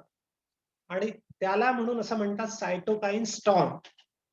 एक महत्वाचं जे कॉम्प्लिकेशन आहे आणि मृत्यूचं कारण आहे करोनामध्ये, त्याला म्हणतात सायटोकाईन स्टॉर्म. सायटोकाईन नावाचं केमिकल्स हे गरजेपेक्षा जास्त आपल्या डिफेन्स सिस्टीमनी शरीरात तयार केले आणि त्याचे परिणाम म्हणून मग लंग टिश्यू डॅमेज व्हायला लागतात खूप साऱ्या. आणि मग जे आपण पाहतो न्यूमोनिया जो काय होतो आणि मग तो सिटी स्कोर जो काय असतो आपला 25 पैकी किती आहे बा, 5 आहे, 10 आहे, 20 आहे, 22 आहे, तर ते जे डॅमेज होते त्याच्यामुळे मुळात फुफ्फुसांची क्षमता कमी होते ऑक्सिजनची. शिवाय त्या ठिकाणी खूप सारं मटेरियल जमा होते, सूज येते त्या ठिकाणी, पाणी जमा व्हायला लागते, रक्तप्रवाह तिकडचा वाढवला जातो. हे सगळं खरं डिफेन्स सिस्टीमचं काम आहे, पण गरजेपेक्षा जास्त काम केल्यामुळे काय होते की त्याने नुकसान होते आणि मग ऑक्सिजन कमी पडायला लागतो, ऑक्सिजन लेवल कमी व्हायला लागते. साधारणपणे हा सायटोकाईन स्टॉर्मचा जो काय पिरियड आहे कालावधी तो 7 ते 10 दिवस. सिम्पटम सुरू झाल्यापासून 7व्या ते 10व्या दिवसापर्यंत महत्वाचा पिरियड असतो. त्यावेळेस आपल्याला जरा सांभाळणं गरजेचं असते, महत्वाचा पिरियड जो येतो. आणि जर मी जसं म्हणालो तसं पहिल्या स्टेपमध्ये जर चुकीच्या औषधं वापरल्या गेले, स्टिरॉइड्स वापरल्या गेले, तर तो धोका वाढतो या सायटोकाईन स्टॉर्मचा. आणि मग अशा लोकांना वाचवणं जरा चॅलेंजिंग होते डॉक्टर लोकांसाठी, आणि मग कदाचित ऑक्सिजन, व्हेंटिलेटर आणि बाकी सगळंच करण्याची गरज पडू शकते. आता जर आपण COVID-19चे जे मॅनिफेस्टेशन जर पाहिले आपण, तर जसं म्हटलं फीवर आहे, हेडेक आहे, डोळे जरा असं साध्या सर्दी पडशाचे जे काय साधारणपणे सिम्पटम असतात तशा प्रकारचे फ्लू सारखे सिम्पटम याच्यामध्ये असतात. 1-2 स्पेसिफिक सिम्पटम आणखीन ऍडिशनल असू शकतात, सगळ्यांनाच असतात असं नाहीये, पण लॉस ऑफ टेस्ट और लॉस ऑफ स्मेल, वास येणं बंद होते आणि चव समजणं बंद होते, कारण हा व्हायरस त्या आपल्या काय म्हणू नाकामध्ये असणारे जे ग्रंथी आहेत, टिश्यूज आहेत, जे रिसेप्टर्स आहे की जे आपल्याला ऑल्फॅक्टरी सेल्स म्हणतो आम्ही त्याला, की ज्याच्यामुळे आपल्याला वास कळतो त्याला जाऊन चिपकतात आणि त्याच्यामुळे ब्रेनकडे ते जी ट्रॅफिक असते ती संपून जाते. तीच गोष्ट जिभेमधल्या समजा टेस्ट बडला ते जर जाऊन डॅमेज झाले, चिकटले, तर मग ती ब्रेनकडली ट्रॅफिक बंद होऊ शकते. घसा खवखवणं, घसा दुखणं, कोरडा खोकला, हातपाय, अंग दुखणं असेल, थकवा वाटतो, काही वेळेला डायरिया, ऍब्डॉमिनल सिम्पटम पण आता सेकंड वेव्ह मध्ये, फर्स्ट वेव्ह मध्ये पण होते शेवटी, आणि सेकंड वेव्ह मध्ये पण बऱ्याच लोकांना इकडचा वरचा त्रासच नसतो फुफ्फुसांचा आणि त्यांना पोटाचा त्रास असतो बरेचदा. फक्त आता फुफ्फुसांचा त्रास झाल्यानंतर साधारणपणे जसं मी म्हणालो की 5 पैकी एकाला जरा गंभीर प्रकारचा करोना असतो, म्हणजे 20% लोकांना. 80% लोक तर साधारणपणे माइल्ड टू मॉडरेट असतात आणि ते तसेच बरे होऊ शकतात. काही फार औषधांची गरज नाहीये त्यांना कुठल्या. एक सपोर्ट लागतो आणि मॉनिटरिंग लागते. फक्त आता आपल्याला हे कळलं पाहिजे की गंभीरतेकडे प्रवास चालला आहे का आपला. ते जर कळलं तर मग ते जेवढ्या लवकर कळेल ते मॉनिटरिंग अतिशय महत्वाचं. आणि फॉर्च्युनेटली याच्यासाठी काही फार डॉक्टर असलं पाहिजे आपल्याला अशी गरज नाही. घरच्या घरी साध्या टेक्नॉलॉजीचा वापर करून आज आपण करू शकतो. पल्स ऑक्सिमीटर सारख्या गोष्टीचा ऑक्सिजन लेवल करू शकतो, 6 मिनिट वॉक टेस्ट करू शकतो, आणि पल्स रेट आणि टेम्परेचर आणि काही ब्लड टेस्ट याच्यावरनं आपल्याला साधारण अंदाज येतोय की काय कसा चाललाय करोना व्हायरसचा प्रवास. गंभीरतेकडे तर नाही चाललाय, आणि ते जर लक्षात आलं तर इमिजिएटली पुढची पावलं उचलता येतात आणि मग पेशंटला वाचवता येणं शक्य होते. मात्र उशीर झाला तर प्रॉब्लेम जातो. आता आपण जरा काही जनरल गोष्टी थोड्याशा बघूया की ज्या इम्युनिटीवरती परिणाम करतात. ओके, आणि नंतर मग आपण स्पेसिफिकली परत येऊया या विषयाकडे. एक महत्वाचा पार्ट जो आहे तो आपल्याला करोनाच्या निमित्ताने आणखीन मला वाटते खूप महत्वाचा वाटतो तो, की आपली इम्युन सिस्टीम जी आहे ही परत केमिकल्सच्या स्वरूपात आणि इमोशन्स ज्या आहेत हार्मोन्सच्या संदर्भामध्ये काम करते. सो ज्याला आपण म्हणूया हायपोथॅलॅमस पिट्युटरी ऍक्सिस, आपल्या ब्रेनचा एक पार्ट जो आहे हायपोथॅलॅमस, जो सगळ्या आपल्या भावनांचं केंद्र आहे, सेंटर आहे. ओके, आणि ते सगळं कंट्रोल करते आपली एंडोक्राईन सिस्टीम आणि आपली ऑटोनॉमस नर्वस सिस्टीम ज्याला म्हणूया आपण, ज्याच्यावरनं आपला श्वास, डायजेशन आणि बाकी सगळे इंटरनल ऑर्गन्सचा कंट्रोल रूम जी आहे ती हायपोथॅलॅमस आहे असं म्हणूया आपण, आणि पिट्युटरी आहे. आता काय होते, या सगळ्यांचा भावनांशी संबंध आहे, आणि त्याच्यामुळे जर भावना नकारात्मक आल्या आपल्या मनामध्ये, सपोज नकारात्मक विचार आणि नकारात्मक भावना जर निर्माण झाल्या, तर त्याच्यामुळे एंडोक्राईन सिस्टीमला तसा मेसेज जातो, आणि मग काय होते की स्ट्रेस हार्मोन्सची लेवल वाढते शरीरातली, आणि मग ते स्ट्रेस हार्मोन्सची लेवल वाढते म्हणजे ॲड्रेनल कॉर्टेक्स नावाची ग्रंथी जी असते किडनीच्या वर, त्याच्यामधनं स्टिरॉइड्स सिक्रीट केल्या जातात जास्त प्रमाणात, आणि त्याचे मग जे काय परिणाम आहेत, ब्लड प्रेशर वाढणं असेल, ब्लड शुगर वाढणं असेल, खरं हा पण एक डिफेन्स सिस्टीमचा भाग आहे की करो या मरो अशी जी स्थिती जेव्हा येते ना, फाईट ऑर फ्लाईट, फार पूर्वीच्या काळी जेव्हा आपण पाषाण युगात राहायचो आणि कुठलं तरी संकट आलं, तर आयदर लढाई करावी लागेल, वाघ आला, साप आला तर लढाई करा, नाही तर पळून जा. तर त्यासाठी तुम्हाला जास्त एनर्जी लागणार, मसल्सला जास्त रक्त लागणार, शुगर जास्त लागणार, हृदयाचे ठोके वाढवावे लागणार, ऑक्सिजन जास्त लागणार. तर म्हणून तो रिस्पॉन्स जो काय केलेला असतो फाईट ऑर फ्लाईट मेकॅनिझम वाला, तर ही इमिजिएटली आपली ही सगळी सिस्टीम कामाला लागते ब्रेन मधली, आणि मग रक्तामध्ये साखर ओतल्या जाते, बीपी वाढवल्या जाते, पेरिफेरल व्हॅसोडायलिटेशन ज्याला म्हणूया, रक्तप्रवाह वाढवला जातो आणि हातापायाकडे रक्तप्रवाह वाढवला जातो. तर हा जो आहे सुरुवातीचा रिस्पॉन्स आहे. आता असा साप, असा वाघ काही आपल्या आयुष्यात येत नाही. आता आपल्यासाठी साप आणि वाघ शत्रू जो काय झाला आहे कदाचित, तो मे बी आपला बॉस असेल, आपल्या घरातलं कोणीतरी असेल, आयदर नवरा, बायको, आई वडील, मुलं, सासू, नणंद, सून, असं कोणीतरी आता आपल्यासाठी झालेलं आहे स्ट्रेसर.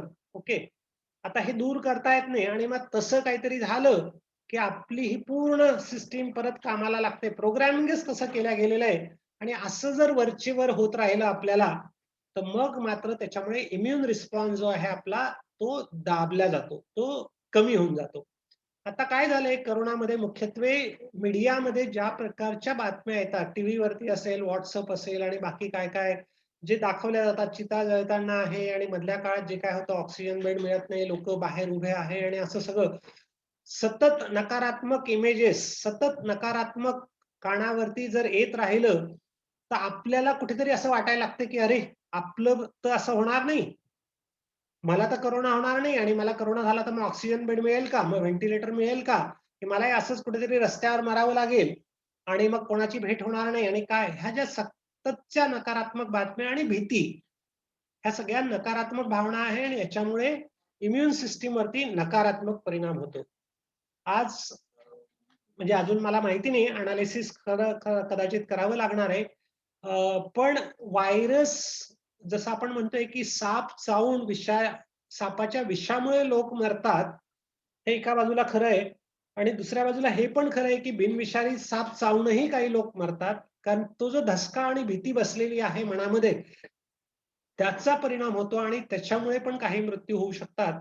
आज करोनामध्ये पण कदाचित आपल्याला जे चित्र दिसते आहे, काही गोष्टी नक्कीच फिजिकली आहेत, आणि ज्याच्यासाठी आपल्याला औषधं आणि बाकी सगळ्या उपचारांची गरज पडणार आहे.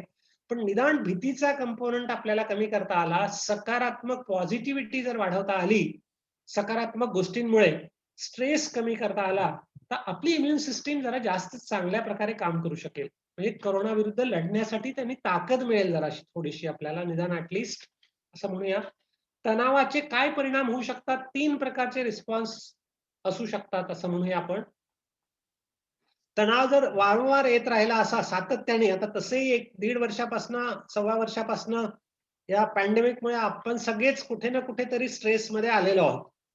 एक कारण असं आहे की समजा आपल्या मुवमेंट वरती गदा आलेली आहे, आपलं जे डेली रुटीन होतं ते सगळं स्टॉप झालंय आता.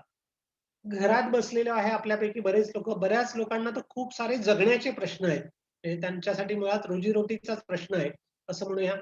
शिक्षणाचा जर विचार केला आपल्याला, तर माहिती नाही आता शाळा कॉलेजेस अजून किती दिवस बंद राहणार, परीक्षा होणार की नाही, कधी होणार, कशा होणार, पुढच्या ऍडमिशन कशा होणार, इथपासून तर कितीतरी विषय आहेत जे आपल्याला चिंताग्रस्त करू शकतात, आपला स्ट्रेस वाढवू शकतात. ओके, आणि हा जर स्ट्रेस वाढला आपला, आणि सातत्याने आपण राहतोय गेले 15 महिने, आणि अजून हे माहिती नाही की परत किती दिवस राहणार आहे, सगळी अनिश्चितता, अनसर्टॅनिटी ज्याला म्हणता येईल आपल्याला, अनसर्टॅनिटी, जर माणसाचं मन कच्चं असेल तर ती तणावाला काय म्हणू, तणाव निर्माण करते, तणाव वाढवते, आणि तणाव जर वाढला तर त्याने 3 प्रकारच्या रिस्पॉन्सेस होऊ शकतात इम्युन रिस्पॉन्स.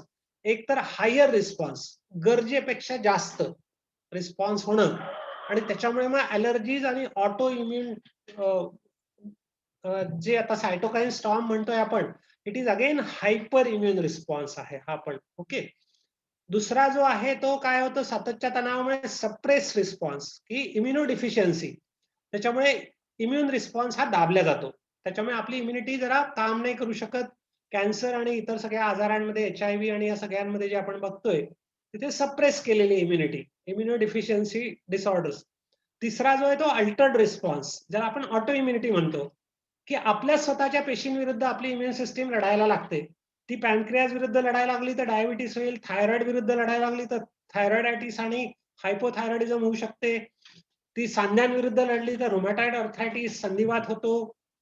स्किन विरुद्ध झाले तर स्किन लिजन्स, SLE सारखे आजार होतात. तर असे 70-80 प्रकारचे ऑटो इम्युन आजार आहेत.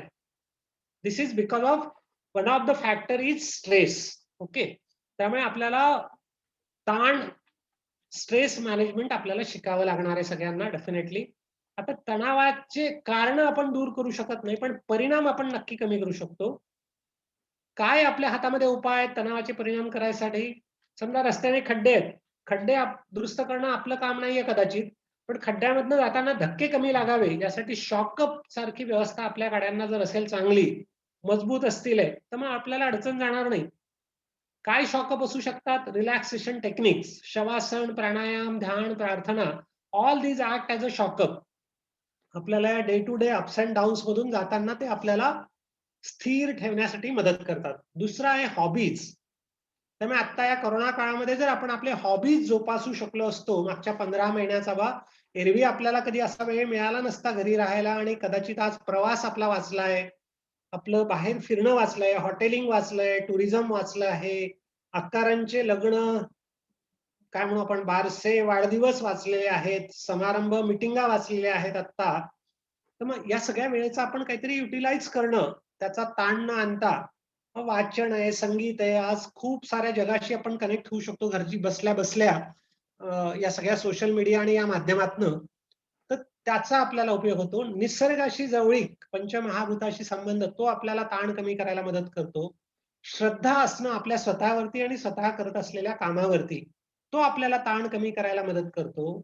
आणि हे जर आपल्याला जाणीवपूर्वक करता आलं तर आपली इम्युन सिस्टीम जी आहे ती जरा मजबूत व्हायला मदत होते. काय काय करता येणं शक्य आहे ते आपण बघायचं आणि ठरवायचं.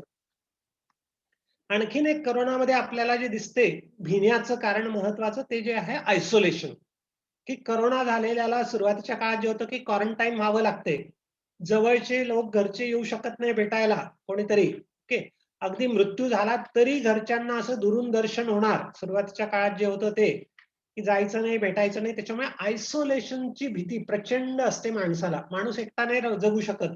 ओके, पण अनफॉर्च्युनेटली हा एकटेपणा आजच्या आपल्या लाईफस्टाईलचं एक परिणाम झालेला आहे. कारण काय की मी आणि माझं या सेल्फ सेंटर्ड ऍटिट्यूडमुळे माणूस एकटा बनत चाललाय.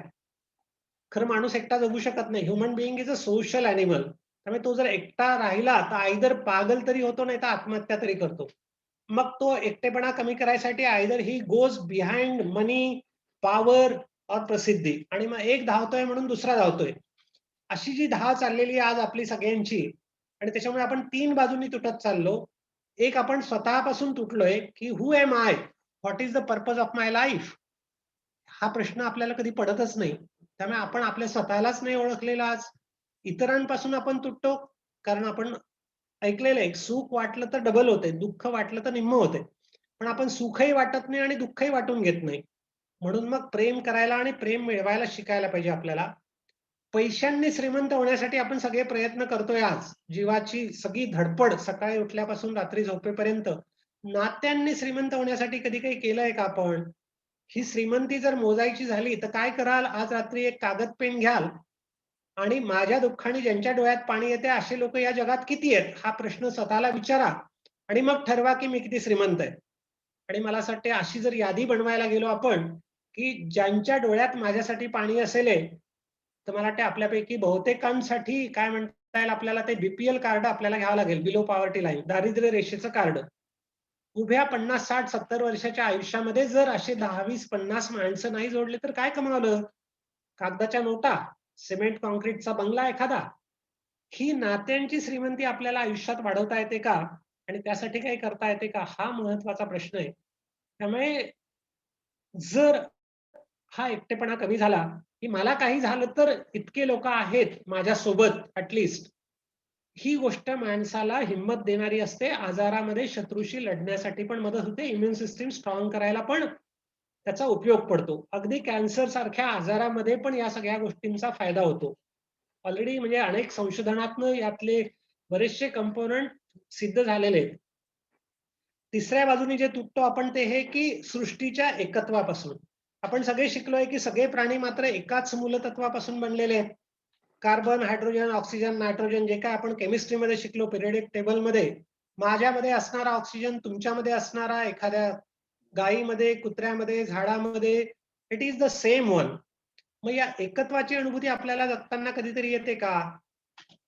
जर आपण फिजिक्सचा विचार केला आईन्स्टाईनच्या पुढे E is equal to mc square and then the क्वांटमचा जर विचार केला आपण, what quantum theory says there is no separatedness in the universe, everything is related with everything. जे काय आहे ते सगळे वेव्ह फॉर्म मध्ये. आज तुम्ही नाशिकला बसलेला आहात, मी अमरावतीला बसलेलो आहे, आपल्यामधलं जे 600 किलोमीटरचं डिस्टन्स आहे ते आपल्याला हे लक्षात येत नाही की वी आर ऑल कनेक्टेड, कारण आपल्याकडे क्वांटम चष्मा नाहीये. उद्या जसा आज आपण इलेक्ट्रॉन मायक्रोस्कोप इव्हॉल्व केला आणि आपण ते बारीक सूक्ष्म कण आज तपासू शकतोय, उद्या जर क्वांटम मायक्रोस्कोप जर तयार झाला तर आपल्या लक्षात येईल की we are all one, we are all connected with each other. आणि मग तुमचं दुःख आहे तुमचं राहणार नाही, ते माझं पण होईल. माझा आनंद हा फक्त माझा राहणार नाही, हा सगळ्यांचा होईल. आणि ही अनुभूती येणं हे कदाचित माणसाच्या जगण्याचं प्रयोजन असलं पाहिजे. हे ज्याला आलेलं आहे त्याला मग ही काळजी राहत नाही की मी एकटा कसा पडेल आणि मला करोना झाला तर काय होणार आहे. ओके, आता आपण पुढे आणखीन येऊया की आणखीन काय गोष्टी आहेत ज्या आपल्याला चांगला इम्युन रिस्पॉन्स साठी उपयोगी पडतात. One is the training, exposure to the antigens. Active मध्ये काय आहे की आपल्याला समजा एकदा करोना होऊन गेला तर त्याच्या विरुद्ध कसं लढायचं हे आपल्याला कळलेलं असतंय. ओके, त्यामुळे असं म्हणतात आता असं म्हटलं जाते की too much of hygiene. Okay, स्वच्छता असावी पण खूपच जास्त अतिस्वच्छता जर असेल तर मग आपल्या बॉडीला जे ऍक्टिव्ह ज्याला काय म्हणू आपण इम्युनिटीचा जो काय पार्ट आहे, so we will be always susceptible to the exposure of this kind of pathogens. जे आपण पाहतो की विदेशी लोक आपल्याकडे येतात तर त्यांना आपल्याकडलं पाणी पिलं तर त्यांना खात्रीने कुठलं तरी इन्फेक्शन होते, कारण त्यांच्याकडे एवढी जास्त स्वच्छता आहे. So they are not at all expose to this kind of what you can say pathogens. आपण मात्र ते सगळ्यांना छानपैकी पचवून मोकळं झालेलं आहे. त्यामुळे थोडंफार एक्सपोजर असलं पाहिजे. म्हणून फार जास्त स्वच्छतेचा आग्रह मला असं वाटतं तो पण कदाचित चुकीचा आहे, असं टोकाचं असं म्हणता येईल आपल्याला. पॅसिव्ह जो आहे तो व्हॅक्सिनच्या द्वारे, जे आज कोविड व्हॅक्सिन आलेले आहे त्याच्यासाठी असेल.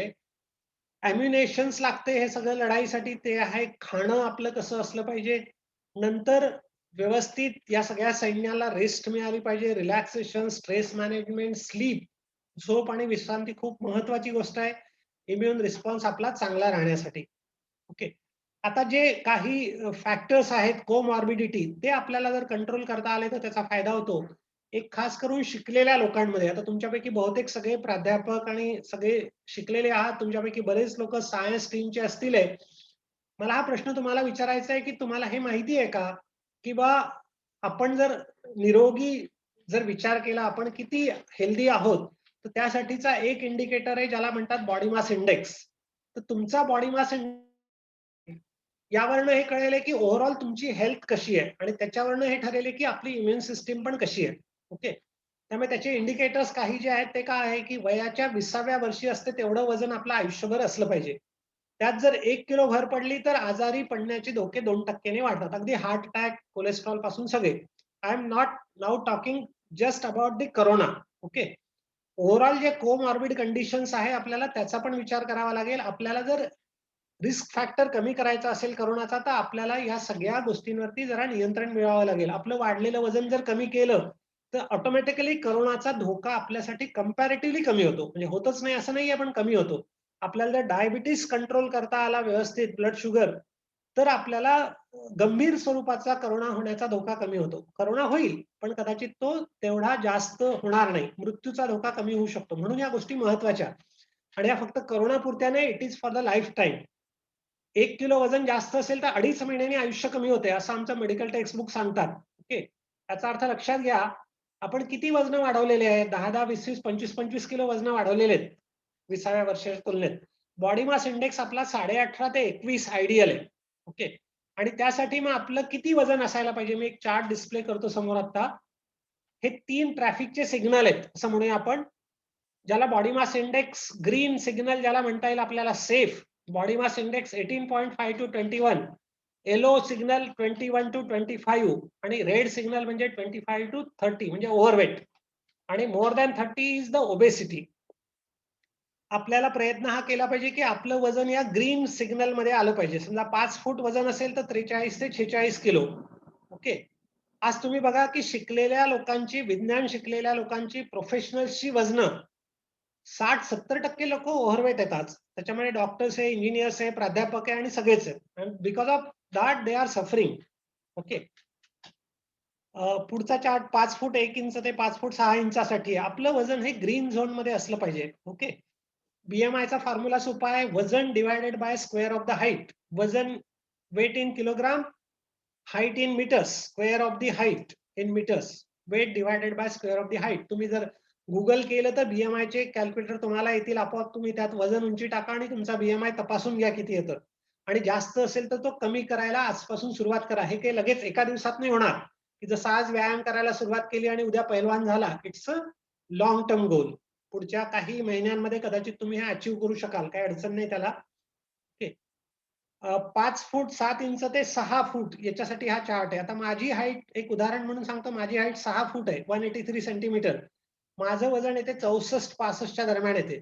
So I am exactly in this green zone. साधारणपणे my BMI comes to around 19.5 to 20 या दरम्यान येतो. Okay. Once upon a time मी इकडे गेलो होतो, 80, 84, 82 पर्यंत गेलो होतो. ओके. आणि त्याच्यामुळे आता I am just completed my 60s. Still I am having very good physical stamina आणि असं सगळं आहे फॉर्च्युनेटली. एक महत्वाची गोष्ट जी आहे ते काय खातो आपण यावरती पण बरंच अवलंबून आहे की how the immune response could be. Immunity आपली चांगली राहण्यासाठी काय पाहिजे? Whole foods. Okay. Not the processed one. दुसरं आहे की नॅचरल फूड शक्यतोवर, म्हणून निसर्गामध्ये आढळणाऱ्या या सगळ्या रंगीबेरंगी पदार्थ. ॲडेक्वेट बट नॉट एक्सेस प्रोटीन. पुरेसे प्रथिन पाहिजे पण गरजेपेक्षा जास्त नको. ओके. गरजेपेक्षा जास्त प्रथिन झाले तर त्याने पण इम्युन रिस्पॉन्स हा हायपर किंवा अल्टर्ड होण्याची पॉसिबिलिटी असते. Proteins are the known antigens. Okay. त्याच्यामुळे प्रथिन ते पण शक्यतो प्लांट बेस्ड असतील तर जास्त चांगलं. Low fat, high fat again induces the immune response and the inflammatory process. Low refined sugar, refined sugar पूर्णपणे बंद करता येणं ज्याला म्हणूया. पुरेसं पाणी. निसर्गामध्ये आढळणारे सगळे रंग जर आपल्या ताटामध्ये असतील, बॅलन्स डाएट कशाला म्हणायचं आपल्याला? सिंपल व्याख्या आहे, low in fat, no process food, whole grains शक्यतोवर, आणि सगळे रंग आपल्या ताटात असतील. 3 रंग किमान असावे, हिरवा, पिवळा, लाल, निसर्गामध्ये जे आढळतात ते. तर मग आपली न्यूट्रिशन चांगलं राहील, आणि न्यूट्रिशन चांगलं राहिलं तर गट फ्लोरा चांगला होईल, आणि त्याच्यामुळे इम्युन सिस्टीम पण लॉंग टर्म साठी चांगली असण्याची शक्यता होईल. ओके. हे आरोग्याचे 3 पांढरे शत्रू हे शक्यतो टाळायला पाहिजे आपल्याला. कोरोनाच्या दरम्यान तर बिलकुलच टाळायला पाहिजे. One is the maida, all bakery items, it is the refined flour म्हणून. ओके. दुसरा आहे साखर, जी आपण सुक्रोज शुगर जी आहे, that is one of the toxic and even addictive agent असं म्हणता येईल आपल्याला. त्यामुळे साखरेचा शरीराला उपयोग शून्य आहे, उलट नुकसान भरपूर आहे. ओके.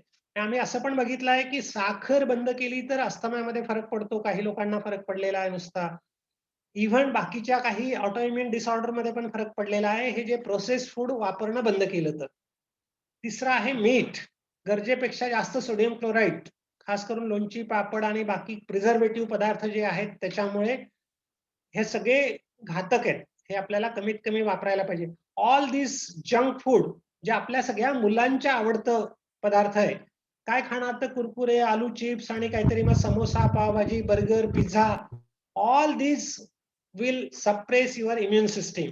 आपली रोग प्रतिकार शक्ती हे सप्रेस करतील, इन जनरल सप्रेस करतील, not only related with the corona. Okay. त्यामुळे लॉंग टर्म साठी आपल्याला हेल्दी फूड हॅबिट्स जोपासणं महत्वाची गोष्ट असणार आहे. आपल्याला ह्या चुकीच्या आरोग्याच्या सवयी आपल्याला कमी कराव्या लागतील, आणि हे जर आपण नाही केलं आणि ह्या सवयी जर आपल्या घरातल्या मुलांना असतील तर next generation will be more at risk to multiple illnesses. Okay, vitamins आणि इम्युन रिस्पॉन्स सगळ्या प्रकारचे मायक्रोन्यूट्रियंट्स आपल्याला पाहिजे असतात. Vitamin A, B complex, C, vitamin D, vitamin E, आणि हे जे असतात हे या सगळ्या रंगीत पदार्थांमधनं आपल्याला मिळतात. खरं सगळे रंग जर ताटात असतील तर तुम्हाला हा विचार करायची गरज नाही की विटॅमिन सी आहे की नाही, आयर्न आहे की नाही, पुरेसं ते आपल्याला मिळते सगळं. त्याच्यानंतर स्पायसेस आणि हर्ब्स, आपलं किचन जे आहे दॅट इज द फार्मसी. आमचा जो मेडिसिनचा ज्याला बाप म्हणतो आम्ही, हिपोक्रॅटस, त्याने असंच म्हटलंय की your kitchen should be a pharmacy. Okay, you don't have to rely on the external chemicals. Okay, त्याच्यामध्ये मायक्रोन्यूट्रियंट्स, विटॅमिन्स, मिनरल, अँटीऑक्सिडंट्स ज्याला म्हणूया आपण, ते इव्हन अँटी कॅन्सर बरेचसे कंपोनंट्स असतात. त्यामुळे सगळ्या या नॅचरल कलरिंग एजंट्स मध्ये असतात आणि दुसरे स्पायसेस हर्ब मध्ये असतात. त्याच्यामुळे हे सगळे वापरता येणार, राईट फ्रॉम हळदी पासून तर काय म्हणू आपण सगळं, दालचिनी, धणे, मिरे आणि अद्रक आणि काय काय सगळं जे वापरता येईल आपल्याला ते सगळं वापरणं, लसूण, कांदा, सगळ्याच गोष्टी आपल्याला उपयोगी आहे इम्युनिटीसाठी. ओके, इव्हन आयुष मिनिस्ट्री जे आहे त्यांनी हे काही असे प्रोटोकॉल पण त्यांनी ऍडवाइस केला आहे की गरम पाणी प्या, काढा घ्या, शक्यतोवर आसनं करा जमतील तेवढे, वगैरे वगैरे. ओके, आणखीन एक इम्युन सिस्टीम स्ट्रॉंग करण्यासाठी आहे एक्सरसाइज आणि योगा. अर्थात too much of exercise will suppress your immune system, पण एक पुरेसा व्यायाम जो फार थकवणारा नसेल तो आपला इम्युन सिस्टीम स्ट्रॉंग करायला मदत होते. 3 प्रकारचे व्यायाम असतात. One is called as the cardio, म्हणजे आपलं पायी चालणं, सायकलिंग वगैरे सारखे व्यायाम सिंपल 30-40 मिनिटं जर करता आले तर. दुसरं जे आहे ज्याला आपण म्हणूया स्ट्रेचिंग एक्सरसाइजेस, योगासनं आहेत सगळ्या प्रकारचे आपण जे करतो ते सूर्यनमस्कारासारखे असतील. आणि तिसरा प्रकार जो आहे ज्याला आपण म्हणू अगेन्स्ट ग्रॅव्हिटी ऍक्टिव्हिटी किंवा वेट ट्रेनिंग, थोड्याशा जिम वाला ऍक्टिव्हिटी, पुश अँड पुल्स, सूर्यनमस्कार आहे, दंड बैठका आहे, यासारखे व्यायाम 10 मिनिटं पुरेसे आहेत. ओके, हे जर आपण रेग्युलरली करत राहिलो तर खूप साऱ्या आजारांना आपण टाळू शकतो. इव्हन करोनामध्ये पण आपल्याला आपली इम्युन सिस्टीम स्ट्रॉंग करायची असेल तरी पण हे करता आलं पाहिजे. फक्त एकच लक्षात घ्यायचं की थकवा येईल इतक्या लेव्हलला नाही जायचं आपल्याला, थकवा येणार नाही इथपर्यंत करायचं जरूर. आणि जेव्हा खास करून आजारी असू आपण तेव्हा मात्र मर्यादित स्वरूपात करायचं. थकवा नको यायला कुठेही, एक लक्षात घ्यायचं आपल्याला. You should not feel lazy or you should not feel tired, that should be the part. आणखीन काही जनरल गोष्टी ज्या इम्युन रिस्पॉन्ससाठी आपल्याला उपयोगी पडू शकतात त्यामध्ये सनबाथ, सूर्यप्रकाशाला एक्सपोजर. आज आपण बिलकुलच सूर्यप्रकाशाचं एक्सपोजर आपलं संपलंय. त्याच्यामुळे कदाचित तुम्हाला पण हे माहिती असेल की विटॅमिन डी जर तपासलं आपलं रक्तामधलं तर 70-80% भारतीय लोकांचं विटॅमिन डी डिफिशियन्सी सापडते आपल्याला. आणि vitamin D is very much important for immune response. त्यामुळे सूर्यप्रकाशाला एक्सपोजर असणं जरा महत्वाची गोष्ट आहे. थोडा वेळ एक्सरसाइज, योगा थोडा वेळ 30-40 मिनिटं करता आला तर, पुरेशी झोप महत्वाची गोष्ट आहे इम्युन रिस्पॉन्ससाठी. रेस्ट अँड रिलॅक्सेशन आहे, and positive mental attitude is also very much important. या सगळ्या गोष्टी खूप महत्वाच्या असणार आहे आपल्याला इम्युनिटी आपली स्ट्रॉंग ठेवण्यासाठी. या करोनाच्या पॅन्डेमिक मध्ये खास करून आपल्याला जर ह्या गोष्टी करता आल्या तर करोनाचा धोका आपल्याला मिनिमाइज करता येण्यासाठी उपयोगी होऊ शकेल. शेवटचे 5 मिनिटं मी घेतो. आम्ही काही गोष्टी याच्याशी रिलेटेड काही गोष्टी आम्ही करतो त्याबद्दल सांगतो आणि देन आपण मग क्वेश्चन आन्सर कडे येऊया. मे बी एक अमरावतीला आमचं एक ट्रेनिंग सेंटर आहे आणि इथे आम्ही बरेच प्रशिक्षण रेसिडेन्शियल, नॉन रेसिडेन्शियल करत असतो. करोना पॅन्डेमिकच्या पूर्वी आम्ही सगळे ऑफलाईन करायचो. आमच्याकडे एक हेल्थ कॅम्प व्हायचे 7-7 दिवसांचे रेसिडेन्शियल, पर्टिक्युलरली या सगळ्या लाईफस्टाईल इलनेसेस साठी. मुलांसाठी समर कॅम्प असतील, युथ साठी कॅम्प असतील आहे आणि बरेच वेगवेगळे उपक्रम इथे आणि महाराष्ट्रभर करत असतो. आता अनफॉर्च्युनेटली करोनामुळे सगळं बंद आहेत. आता आम्ही बऱ्याचशा गोष्टी ऑनलाईन मोडमध्ये केलेल्या आहेत. आता हा एक रेग्युलर उपक्रम गेले मागच्या एप्रिलमध्ये जो सुरू झाला की diabetes reversal and wellness programme, DRWP, एक ऑनलाईन 3 महिन्याचा कोर्स आहे हा. 10 वीकली सेशन असतात 2 तासांचे, हिंदी मराठी मिक्स लँग्वेज मध्ये. आणि आता our 19th Indian batch starting from 6 जून. आतापर्यंत जवळपास 450+ लोक सहभागी झाले. 5 US बॅचेस आहेत. आता 6th US batch is also going to start in June. आणि no medications, no allopathy, no Ayurveda, no homeopathy, nothing. Only lifestyle is the complete pathy. त्यामुळे आहारामधले बदल, व्यायाम, योगा, स्ट्रेस मॅनेजमेंट आणि ग्रुप सपोर्ट, ग्रुप थेरपी. आमच्या असं लक्षात आलं आहे की जवळपास निम्म्या लोकांची औषधं बंद होऊ शकली डायबिटीसची. HbA1c has turn to the non diabetic level. त्यांचं जे आहे ते ब्लड शुगर लेवल त्यांच्या नॉर्मल झाल्यात विदाउट एनी मेडिकेशन्स. ज्यांना मेडिकेशन चालू होते त्यांची औषधं बंद होऊ शकले within a period of 3 months. काहींना थोडा जास्त कालावधी लागला. उरलेल्या लोकांचे मेडिकेशनचे डोसेज कमी झाले. इन्सुलिन इव्हन 30-30 वर्ष जुने diabetic that also can be reverse. आतापर्यंत असं मानलं जायचं की diabetes once it is for the life time, blood pressure once it is for the life time. Okay, त्यामुळे though we started with diabetes reversal आणि आता आमच्याकडे जवळपास 450 लोकांचा डेटा आहे. ओके, इव्हन US बॅचेस जे आहेत ते 24 hour ग्लुकोज मॉनिटरिंग वगैरे करून, म्हणजे इव्हन अमेरिकन डायबिटिक असोसिएशनचे जे नॉर्म्स आहेत, इट इज बियॉन्ड दॅट, ज्याला म्हणता येईल चांगले result we could see that without a single medicine. उलट औषधं बंद होतात. Weight loss we observe around say 5 to 20 kg weight loss within a period of 3 months. Blood pressure साठीचे मेडिकेशन बऱ्याच लोकांचे बंद होऊ शकले. Even thyroid medication also, their doctors have been advised that now they don't require T3, T4, TSH levels मध्ये change झाला. Heart blockages आणि या सगळ्यांमध्ये प्रचंड फरक होतो. आणि घरच्या घरी 2 तास झूम सेशन आणि ग्रुप सपोर्ट. ऑफकोर्स आमची एक टीम आहे, वेगवेगळ्या काय म्हणू 4 लोकांची टीम आहे. त्याच्यामध्ये मी स्वतः आहे, एक डॉक्टर गांधी सर म्हणून आहे, he is 87 years young man, एक 55 वर्षाचा वेलनेसचा त्यांचा एक्सपिरियन्स आहे. एक doctor Apar Savji who is PhD in yoga, doctor Krishna Prasad who is MD micro and who was ex dean of some medical colleges, आणि आणखीन काही लोक. अशी टीम आहे आणि प्रॉब्ली वी कुड गिव्ह, कदाचित आम्ही काहीतरी एक वेगळं सोल्युशन या सगळ्या लाईफस्टाईल इलनेसेससाठी देऊ शकतो. आणि हे जर कंट्रोल झाले तर आपल्याला कोरोनाचा धोका पण इनडायरेक्टली कमी करता येऊ शकतो. Surely, that is definitely it is possible. काही गोष्टी ज्याला म्हणूया आपण इंडिव्हिज्युअल जो स्ट्रेस आणि या सगळ्या गोष्टी येतो त्याच्यासाठी पण उपयोगी पडतो. तर आम्ही बरेच असे छोटे मोठे ट्रेनिंग उपक्रम करत राहतो. खास करून सॉफ्ट स्किलच्या संदर्भात एक 3 पुस्तकं मी जे लिहिलेले, मगाशी जो उल्लेख केला माझ्या परिचयामध्ये, तर this is one of the book. Hriday Samvad शतायुषी होण्यासाठी, तर एक छोटंसं पुस्तक सिंपल मराठी भाषेमध्ये, how we can bypass the bypass, हा माझा खरा अभ्यासाचा विषय राहिलाय. गेले 21 वर्षांपासून मी याबद्दल सगळ्या महाराष्ट्रभर फिरून अवेअरनेसचं काम करतोय. नाशिकला पण बरेचदा येणं झालेलं आहे. IMA आणि लोकमत सखी मंच, सवानाच्या प्लॅटफॉर्मवरती आलेलो आहे. 5-7 वेळा तरी नाशिकमध्ये आलेलो असणार या आणि इतर विषयावरती बोलण्यासाठी. एक सॉफ्ट स्किलच्या संदर्भात जे अदरवाईज MBA वाल्यांना शिकवले जाते, goal setting, time management, okay, आणि बाकी सगळ्या गोष्टी ह्या अगदी खेड्यातल्या 8वी-10वीच्या मुलांना कशा कळाव्यात या प्रकारे तो मांडण्याचा प्रयत्न केलेला आहे. It's again very simple and very small book regarding all these soft skills. मराठीमध्ये एक आमच्याकडे आम्ही बिघडलो तुम्ही बिघडाना नावाने एक कार्यक्रम आम्ही घ्यायचो यवतमाळ, नागपूर, अमरावतीला. त्याचे खूप सारे व्हिडिओज आमच्या युट्यूब चॅनेलला आहेत.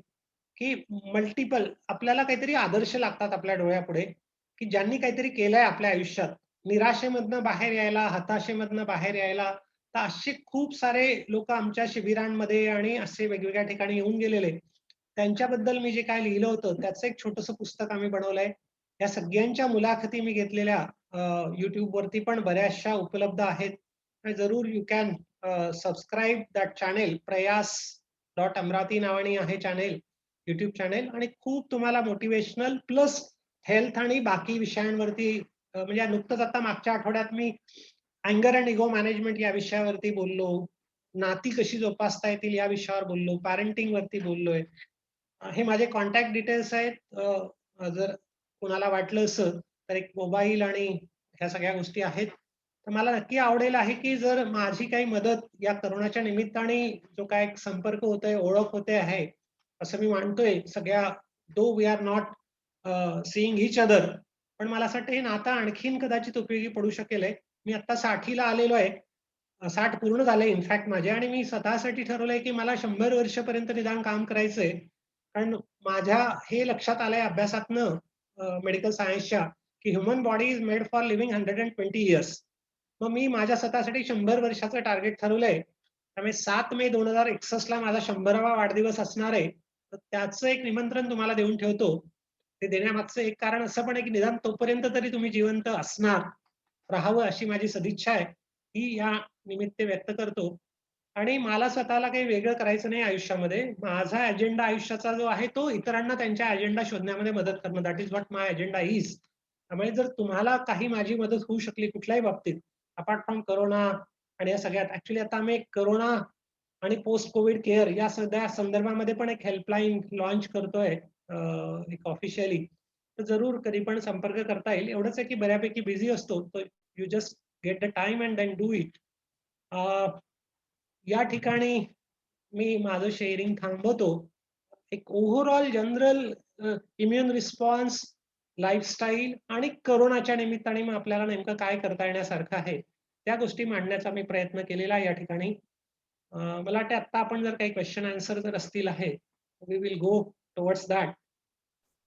Yes, sir. Thank you so much, sir, for your wise words. Answer session. I request to Dr. Sunil Kote, sir, Academic Dean, Tekewag Education Society, Nashik, to felicitate today's guest of honor, Dr. Avinash Sauji, sir, and express your views on today's webinar. हो, आता हे सगळं virtual मोड मध्येच आहे. अविनाशजी, आमच्या या Yes. फुलांचा स्वीकार करा. नक्की नक्की नक्की. खूप छान झालं. क्वेश्चन आन्सर सेशन आपण घेऊच यात, पण त्याच्या आधी मला राहत नाही माझ्या काही भावना व्यक्त करणं माझं कर्तव्य समजतो. आमच्या संस्थेत आपण आलात. खरं म्हणजे 100 वर्ष तुम्ही म्हटलात मी जगणार आहे. समाजाला अशाच डॉक्टरांची गरज आहे आणि तुम्ही नक्की 100 वर्ष जगाल, यात काही हेच शंकाच नाही. खरं म्हणजे तुम्ही नुसते मेडिकलचे डॉक्टर नाहीत, तर तुम्ही खरं म्हणजे सामाजिक डॉक्टर आहात. आणि आता गेले 2 तास तुम्ही जे काही सलगपणे छान पद्धती 1.5 तास शरीर, मन आणि बुद्धी या तिघांचा अतिशय सुंदर मिलाप घालून आपल्याला करोनाशी कसं लढता येईल हे सांगता सांगता हळूच तुम्ही करोनाच्या पलीकडे सुद्धा आयुष्याकडे कसं बघायचं, एक वेगळा सकारात्मक दृष्टिकोन कसा डेव्हलप करायचा, एकटेपणावर कशी मात करायची, तुटलेपणा असेल तो कसा घालवायचा, नात्यांची श्रीमंती, हा खरं म्हणजे खूप मोठा विषय. करोनाने खरं म्हणजे आपण संकट म्हणून न पाहता त्याच्याकडे एक आपल्याला खूप चांगल्या गोष्टी करोनातून शिकायला मिळालेल्या आहेत. आणि या भीतीच्या वातावरणामध्ये आपण सगळे करोनाकडे ज्या शत्रुत्वाच्या नजरेने पाहतो, त्या सगळ्या वातावरणामध्ये आपण त्या निमित्ताने जे काही आयुष्याच्या इतर पैलूंवर जो प्रकाश टाकलेला आहे तो खरोखर अतिशय सुंदर आहे. या निमित्ताने मला सगळ्या आमच्या फॅकल्टी मेंबर्सला पण सांगावंसं वाटतं की डॉक्टर साहेबांचं सेवांकुर असेल, स्पार्क असेल, जिज्ञासा असेल, पालकत्वाबद्दलचे काही प्रयोग असतील, आम्ही बिघडलो तुम्ही बिघडा ना या संबंधीचे काही शिबिर असतील, मुख्य म्हणजे युवकांसाठी ही जी शिबिरं ते चालवतात. आपण अवश्य सगळ्यांनी एकदा अमरावतीला जाऊन त्यांच्या या प्रोजेक्टला भेट देऊयात, आपण त्यांचं काम समजून घेऊयात. युवकांसाठी जे काही त्यांनी छान पद्धतीचे प्रोजेक्ट तिथे चालले आहेत, प्रकल्प चालवले आहेत, त्यानिमित्ताने ते जे काही शिबिरं घेत आहेत त्याच्यासाठी सुद्धा आपण आपल्या महाविद्यालयातल्या युवकांना त्यांना तिथे पाठवूयात. आपल्या NSSच्या शिबिरामध्ये डॉक्टरांना बोलवून हा संपर्क इथून पुढे कायम आपण चालू ठेवूयात. आणि मग आपल्याला कळेल की हा माणूस किती मोठा आहे. खरं म्हणजे आपल्या सगळ्यांना आता लक्षात आलंच असेल त्यांनी ज्या पद्धतीचे कपडे घातले त्यावरून, हे अत्यंत साधी राहणी, अतिशय उच्च विचारसरणी आणि एका अतिशय वेगळ्या पातळीवरचं सामाजिक काम करणारे डॉक्टर. खरं म्हणजे डॉक्टरांकडे पाहण्याचा दृष्टिकोन करोना काळामध्ये जितका देवदूत म्हणून आहे तितकाच त्याची दुसरी बाजू सुद्धा भयानक आहे. आणि म्हणजे या इतर डॉक्टरांबद्दल मी बोलतोय, ते जे हे डॉक्टर देवदूत म्हणून आहेत, पण एक दुसरी पण डॉक्टरांची फळी आहे जी प्रचंड खाटीकपणा करते आहे आणि बिलं वाढवत आहेत. बाकीचाही दुसरा त्याला जो आयाम आहे त्या आयामाच्या पलीकडे जाऊन आयुष्य जगणारा हा डॉक्टर आहे, सामाजिक डॉक्टर आहे. आणि त्यामुळे यांचं जे काम आहे त्या निमित्तातून, त्या कामाच्या निमित्ताने आपण सगळे एकत्र येऊयात, त्यांच्या प्रोजेक्टला भेटी देऊयात.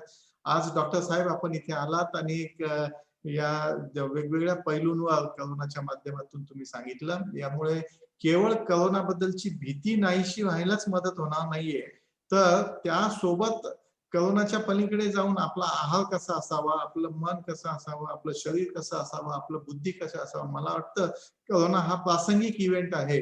तुम्ही त्याला एका लाईफ स्पॅनवर एका वेगळ्या दृष्टीने त्याचे पैलू आम्हाला उलगडून दाखवले, की आमच्या सगळ्या फॅकल्टी मेंबर्सला खूप त्याचा उपयोग होणार आहे पुढच्या काळामध्ये. आपण इथे आलात त्याबद्दल आपल्याला धन्यवाद आहेच, पण ही सुरुवात मानूयात आणि हा प्रवास आपण प्रयासच्या माध्यमातून हा प्रवास पुढे दीर्घकाळापर्यंत नेऊयात. मी सगळ्यांना विनंती करतो की या निमित्ताने जे काही प्रश्न आपल्या मनात आले असतील ते प्रश्न आपण अवश्य ते डॉक्टरांना विचारावेत आणि आपली जिज्ञासा त्यांचा एक प्रोजेक्ट आहे, आपण या ऑनलाईन माध्यमातून आपली जिज्ञासा पूर्ण करूयात. धन्यवाद. Thank you, sir, for your views and suggestions on today's webinar. Now it's time for question and answer sessions. We have picked some questions from the chat box. Sir, now this is first question. Yes, sir. How does Ayurveda helps to improve the immunity? Okay. आयुर्वेदामध्ये basically जो स्वस्थवृत्त part आहे that is more important. म्हणजे rather than कुठलं तरी औषध न जाता त्याच्यामध्ये दिनचर्या, ऋतुचर्या, ओके, ह्या ज्या गोष्टी आहेत सगळ्या नियम, स्वस्थ जीवन कसं असलं पाहिजे ते इम्युनिटी वाढवायला मदत करते आपल्याला. आता जे आपण बघितलं परत ते की नैसर्गिक गोष्टींचा वापर जास्तीत जास्त असणं असेल आहे. हे साधे नियम जर आपण खाण्याच्या बाबतचे जर विचार करायचा झाला तर एक सिंपल नियम आहे की भूक लागल्याशिवाय खायला नको. It's very basic fundamental law of nature. कुठलाच प्राणी भूक नसताना खात नाही, एक माणूस सोडला तर. ओके. आणि ते एक आपल्या अनेक आजारांचं कारण आहे असं म्हणता येईल आपल्याला. त्यामुळे भूक लागल्याशिवाय खायला नको एक सिंपल नियम जरी तुम्हाला पाळता आला सगळ्यांना तर अर्धे प्रॉब्लेम कमी होऊन जातात. ओके. आज आपण आवडती गोष्ट समोर आली की खातो, कोणीतरी आग्रह केला की खातो, टाइमपास म्हणून खातो, अनेक गोष्टी करतो. दुसरा नियम असा आहे की एक घास 32 वेळा चावून खाल्ला पाहिजे असं आपण ऐकलंय, लहानपणापासून ऐकत आलोय. This is all traditional wisdom and this is the science actually. आता विज्ञानाच्या हे लक्षात आलेले की 32 वेळा चावून खाल्ल्याचे काय परिणाम होतात. वी हॅव ऑब्झर्व दॅट की 32 वेळा चावून खाल्ल्यामुळे तुमची ब्लड शुगर कमी होते, तुमचं कोलेस्ट्रॉल लेवल पण कमी होते बाय डुईंग दिस सिम्पल मीन्स. ओके. त्यामुळे आयुर्वेदामध्ये रादर दॅन परत दुर्दैवाने कसं झालंय की मॉडर्न मेडिसिनचं अनुकरण करून आपण परत आयुर्वेदालाही प्रोसिजर मध्ये जास्त अडकवलंय परत. मग हे चूर्ण तो काढा वगैरे ठीक आहे, गरज असेल तिथे द्यावा लागेल, तो काही माझा अभ्यासाचा विषय नाहीये. पण त्यातला स्वस्थवृत्त जो पार्ट आहे तो खूप महत्वाचा. आपली दिनचर्या कशी असली पाहिजे. सकाळी उठणं, जर आपण 9 वाजता उठत असू तर ते योग्य नाही, कारण आपला जो बायोलॉजिकल क्लॉक आहे, सर्कॅडियन रिदम ज्याला आपण म्हणतो, तर त्यानुसार सगळं असणं. खाण्याच्या वेळा आपल्या कोणत्या असल्या पाहिजे, आयडियल वेळा खाण्याचा जर आपण विचार केला तर सकाळी 10-11 आणि संध्याकाळी 6-7. आपण जर रात्री 10-11 वाजता जर खात असू, it is all against Ayurveda. Okay. परत लक्षात घ्यायचं आपल्याला. त्यामुळे ह्या गोष्टी जास्त महत्वाच्या आयुर्वेदाच्या दृष्टीने. मला जे काय थोडंफार आयुर्वेद कळलेलं आहे त्याचा आणि मॉडर्न मेडिसिनचा सगळा मला असं वाटतं की असं आपल्याला जोडता येणं शक्य आहे. Thank you, sir. Thank you so much. Sir, this is last question. What is your opinion about post-COVID patient immunity? Okay. Post Covid patient जे काय आहे त्यांच्यामध्ये बरेच वेगवेगळे इश्यूज दिसतात आपल्याला. एक तर म्हणजे कुठल्या प्रकारचा करोना होता यावरती डिपेंड करतो. Mild, moderate, severe. कुठली औषधं वापरल्या गेले, फार्माकोलॉजी ज्याला आपण म्हणूया, स्टिरॉइड दिल्या गेलेत का, रेमडेसिव्हिरचा वापर झालाय का, अँटीव्हायरल ड्रग्स दिल्या गेलेत का, वगैरे वगैरे. सेकंड फॅक्टर इज दॅट, म्हणजे इम्युनिटी पुढची जी काय डिपेंड करेल ती त्यावरती असेल. तिसरी गोष्ट जी आहे ती मानसिकता कशी आहे ओव्हरऑल. पॉझिटिव्हली घेतलं या करोनाने तर कदाचित इम्युनिटी वाढेल. त्याचा जर धसका घेतला असेल आणि निगेटिव्हली जर घेतलं असेल तर इम्युनिटी कमी होईल त्याने कदाचित मे बी. आता पोस्ट कोविड एरामध्ये जे काय आपल्याला एक दिसतंय म्युकोरमायकोसिसचा एक प्रॉब्लेम दिसतोय आपल्याला. त्याच्यामध्ये परत कारणं जी आहेत ती की इम्युनो कॉम्प्रोमाइज लोकांमध्ये खास करून तो होतो. त्यामुळे particularly uncontrol diabetes with steroids and other things also कदाचित असतील त्याच्यात. त्यामुळे आपल्याला इम्युनिटी या निमित्ताने जे काही एकदा करोना होऊन गेल्यानंतर त्याची इम्युनिटी किती दिवस कायम राहते हा तर अजून काही खूप संशोधनाचा विषय आहे. पण असं लक्षात आलं की एकदा झाला याचा अर्थ परत होत नाही असं पण नाही. So definitely it doesn't give you life time immunity. Okay. पण काही प्रमाणामध्ये इम्युनिटी नक्कीच बिल्टअप होते आपली त्या व्हायरसच्या against. Unfortunately viruses are known for mutations. त्यामुळे आधीचा व्हायरस थोडासा त्याने आपले काय म्हणू हे बदलली थोडीशी प्रोटीन स्ट्रक्चर आणि बाकी सगळं. तेव्हा परत त्याच्यासाठी आपल्याला वेगळ्या प्रकारची इम्युनिटी परत इम्युन रिस्पॉन्स शिकावा लागतो. We have to learn. त्यामुळे एकदा झाली बा आणि मग आपल्याला ते लाईफ टाईम प्रोटेक्शन मिळालं असं होत नाही. फक्त एवढंच आहे की हा रिस्पॉन्स जो आहे पोस्ट कोविड सिम्पटम्स ज्याला आपण म्हणतोया, की काही लोकांचा जरा लांब चालतो, काही लोकांना लवकर रिकव्हर होतात. आता तसं मला झालं आणि fortunately I don't have to take any medicine आणि मला काही पोस्ट कोविड पण काही राहिलं नाही. म्हणजे during Covid phase also I was near normal. I don't have to do anything very specific. तर इट ऑल डिपेंड्स ऑन प्रत्येकाचं काय म्हणू आपण बाय नेचर अँड नर्चर कसं राहिलेलं आहे आपलं आयुष्य. All depends on that. Thank you so much, sir, for your valuable information regarding the COVID-19 Sir, and immunity. कोरडे सर, मला एक प्रश्न आहे. आय थिंक सरांनी आता बऱ्यापैकी त्याचं उत्तर दिलेलं आहे. But before I go to that, I want to really tell you the responses which we are received in the chat box are fantastic. आणि सरांनी अगदी छानपैकी इम्युन सिस्टीम आहे, सायटोकाईन स्टॉर्म आहे, त्यानंतर वेगवेगळ्या ऑर्गन्स जे आज मला पहिल्यांदा कळलं, टॉन्सिल्स, अपेंडिसाइटिस यांचं काय महत्व आहे. त्यानंतर त्यांनी अत्यंत महत्वाची गोष्ट सांगितली, which is the recent finding, steroids in first 5 days are harmful. त्यानंतर he also talked about paracetamol. Then he also said the comorbidity. हे जे 10% ते 15% लोक वेगळा रूट घेतात आणि ते go up to the ventilator.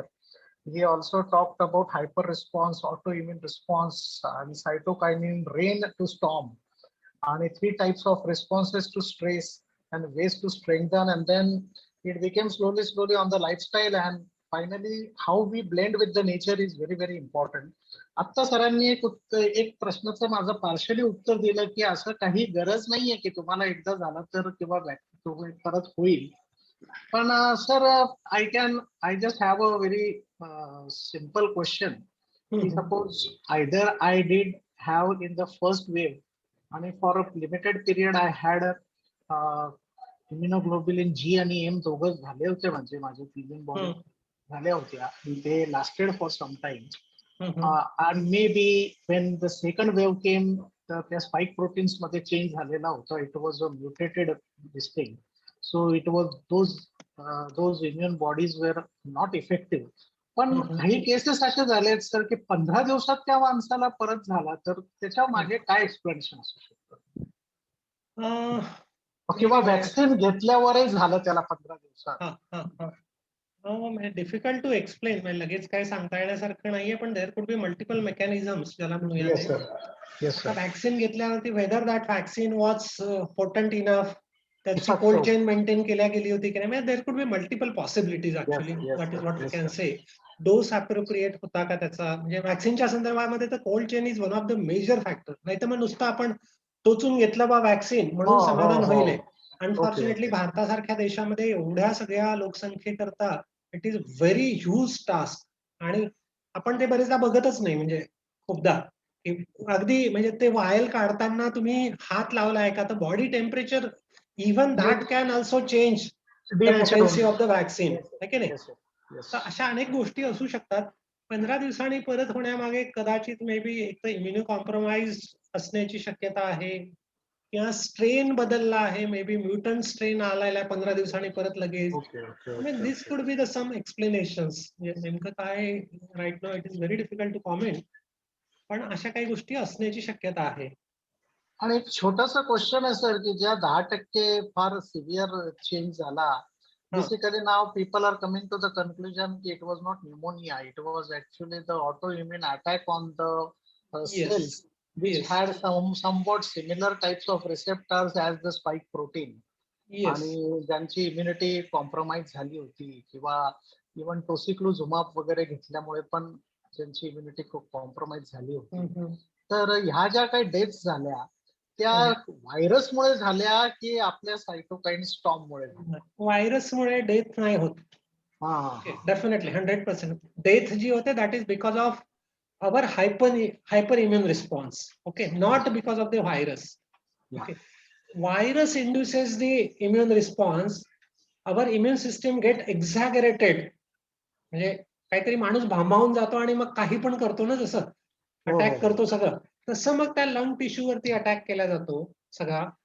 Okay, आणि लंग टिश्यू डॅमेज झाल्या की मग then oxygen level goes down, आणि मग परत हे जे सगळे केमिकल्स आहे again cytokines and lot many what you can say immune mediators जे तयार Yes, केले yes, जातात yes. ते सगळ्या शरीरामध्ये फिरतात ब्लडद्वारे, आणि मग there is a cascade of what you can say failure जे काय होते, मग मल्टिपल ऑर्गन फेल्युअर जे म्हणतो आम्ही त्याला. हो हो हो. जसं आपलं इलेक्ट्रिसिटी आहे, व्होल्टेज कमी झाले समजा, एका ठिकाणचं जर पॉवर हाऊस बंद पडलं तर तो लोड बाकी ठिकाणी येतात आणि ते ट्रिप होत जातात आणि complete chain get power failure जे आहे ते सगळं, जर ते व्यवस्था नसेल आपल्याकडे तर ती, तसं आपल्या बॉडीमध्ये पण होते. तर एका ठिकाणी फेल्युअर झालं तर ते बाकी ऑर्गन्स वरती पण मग परिणाम करायला लागतात. That is one cause of death in corona. Another complication of corona is the thrombosis. Okay. त्यासाठी ती डी डायमर नावाची जी टेस्ट असते ती हो, हो, हो, करायला हो. लागते आपल्याला, आणि ते जर वाढलेलं असेल तर इट इंडिकेट्स दॅट की तुमच्या रक्तामध्ये रक्ताच्या गाठी तयार व्हायला लागलेल्या आहेत, आणि मग तो थ्रॉम्बस कुठून तरी सटकतो, आणि suppose it get stuck in the major artery in the brain or the heart, then you can have the stroke or the heart attack. So these are the two major causes of death, not the virus. त्यामुळे antivirus drugs are of actually फारसा Oh, उपयोग yes. नाहीये त्यांचा definitely.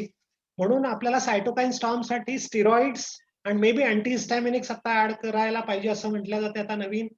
आता मी परवाच एक दक्षिण south आफ्रिकेमधल्या एका डॉक्टरांचं बघत होतो की हो, हो, ज्यांनी बघितलं. 4000 पेशंट्स ट्रीट केले with antihistaminics, plain antihistaminics and steroid, no death at all.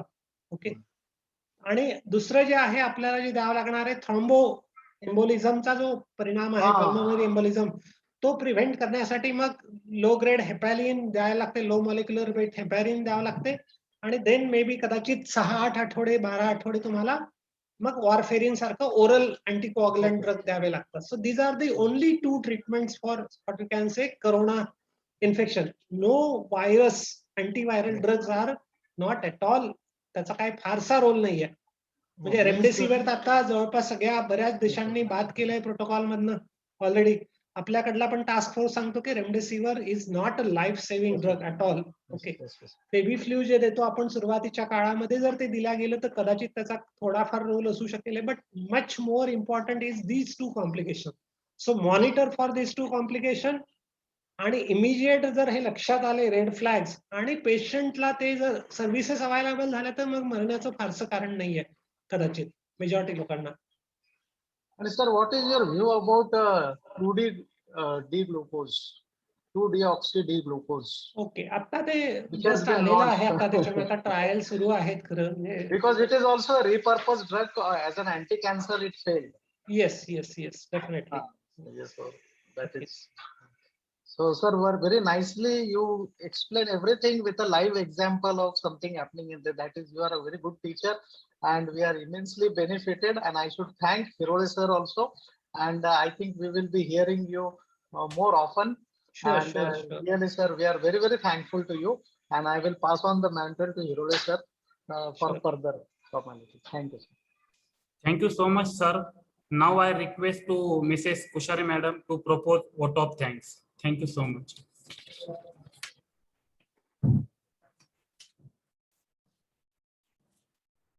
So the feedback link for our today's session is already given in chat box. So all participants, please give feedback on our today's webinar. So now we will move towards the last but not the least part, that is vote of thanks. So good evening, all of you. Myself, lecturer Ms. Aditi Kushare, on the behalf of KK Education Society's COVID Care Committee, KK College of Pharmacy Nasik, and KK Institute of Pharmacy Chandori, I must be thankful to our patron, Honorable Shri Balasaheb Divak, President of KK Education Society Nasik, for inspiring us and motivating us to conduct such a webinars. I also thankful to Professor K.S. Bandi sir Secretary, Kekewag Education Society, Nasik, for his valuable guidance. I also thankful to our today's guest of honor, Dr. Avinash Sauji sir, for guiding our students and staff. Sir, this is helpful for all of us while surviving in this COVID pandemic situation. I also thankful to Dr. K.S. Jain sir, Principal, Kekewa College of Pharmacy, Nasik, and Pharmacy Coordinator, for his valuable guidance, motivation, and coordination to all of us.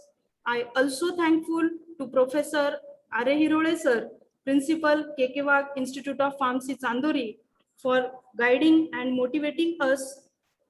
I also thankful to all teaching, non-teaching staff, technical assistant, those who take the efforts for organizing this webinar successfully. I also express my thanks to all staffs of our institutes run by Kekewag Education Society and all audience. And also thanks to our all dear students of both Kekewag College of Pharmacy, Nasik, and Kekewag Institute of Pharmacy, Chandori. So, sir, can we conclude the session? Yes sure sure. Okay. So, नमस्कार सगळ्यांना, खूप शुभेच्छा.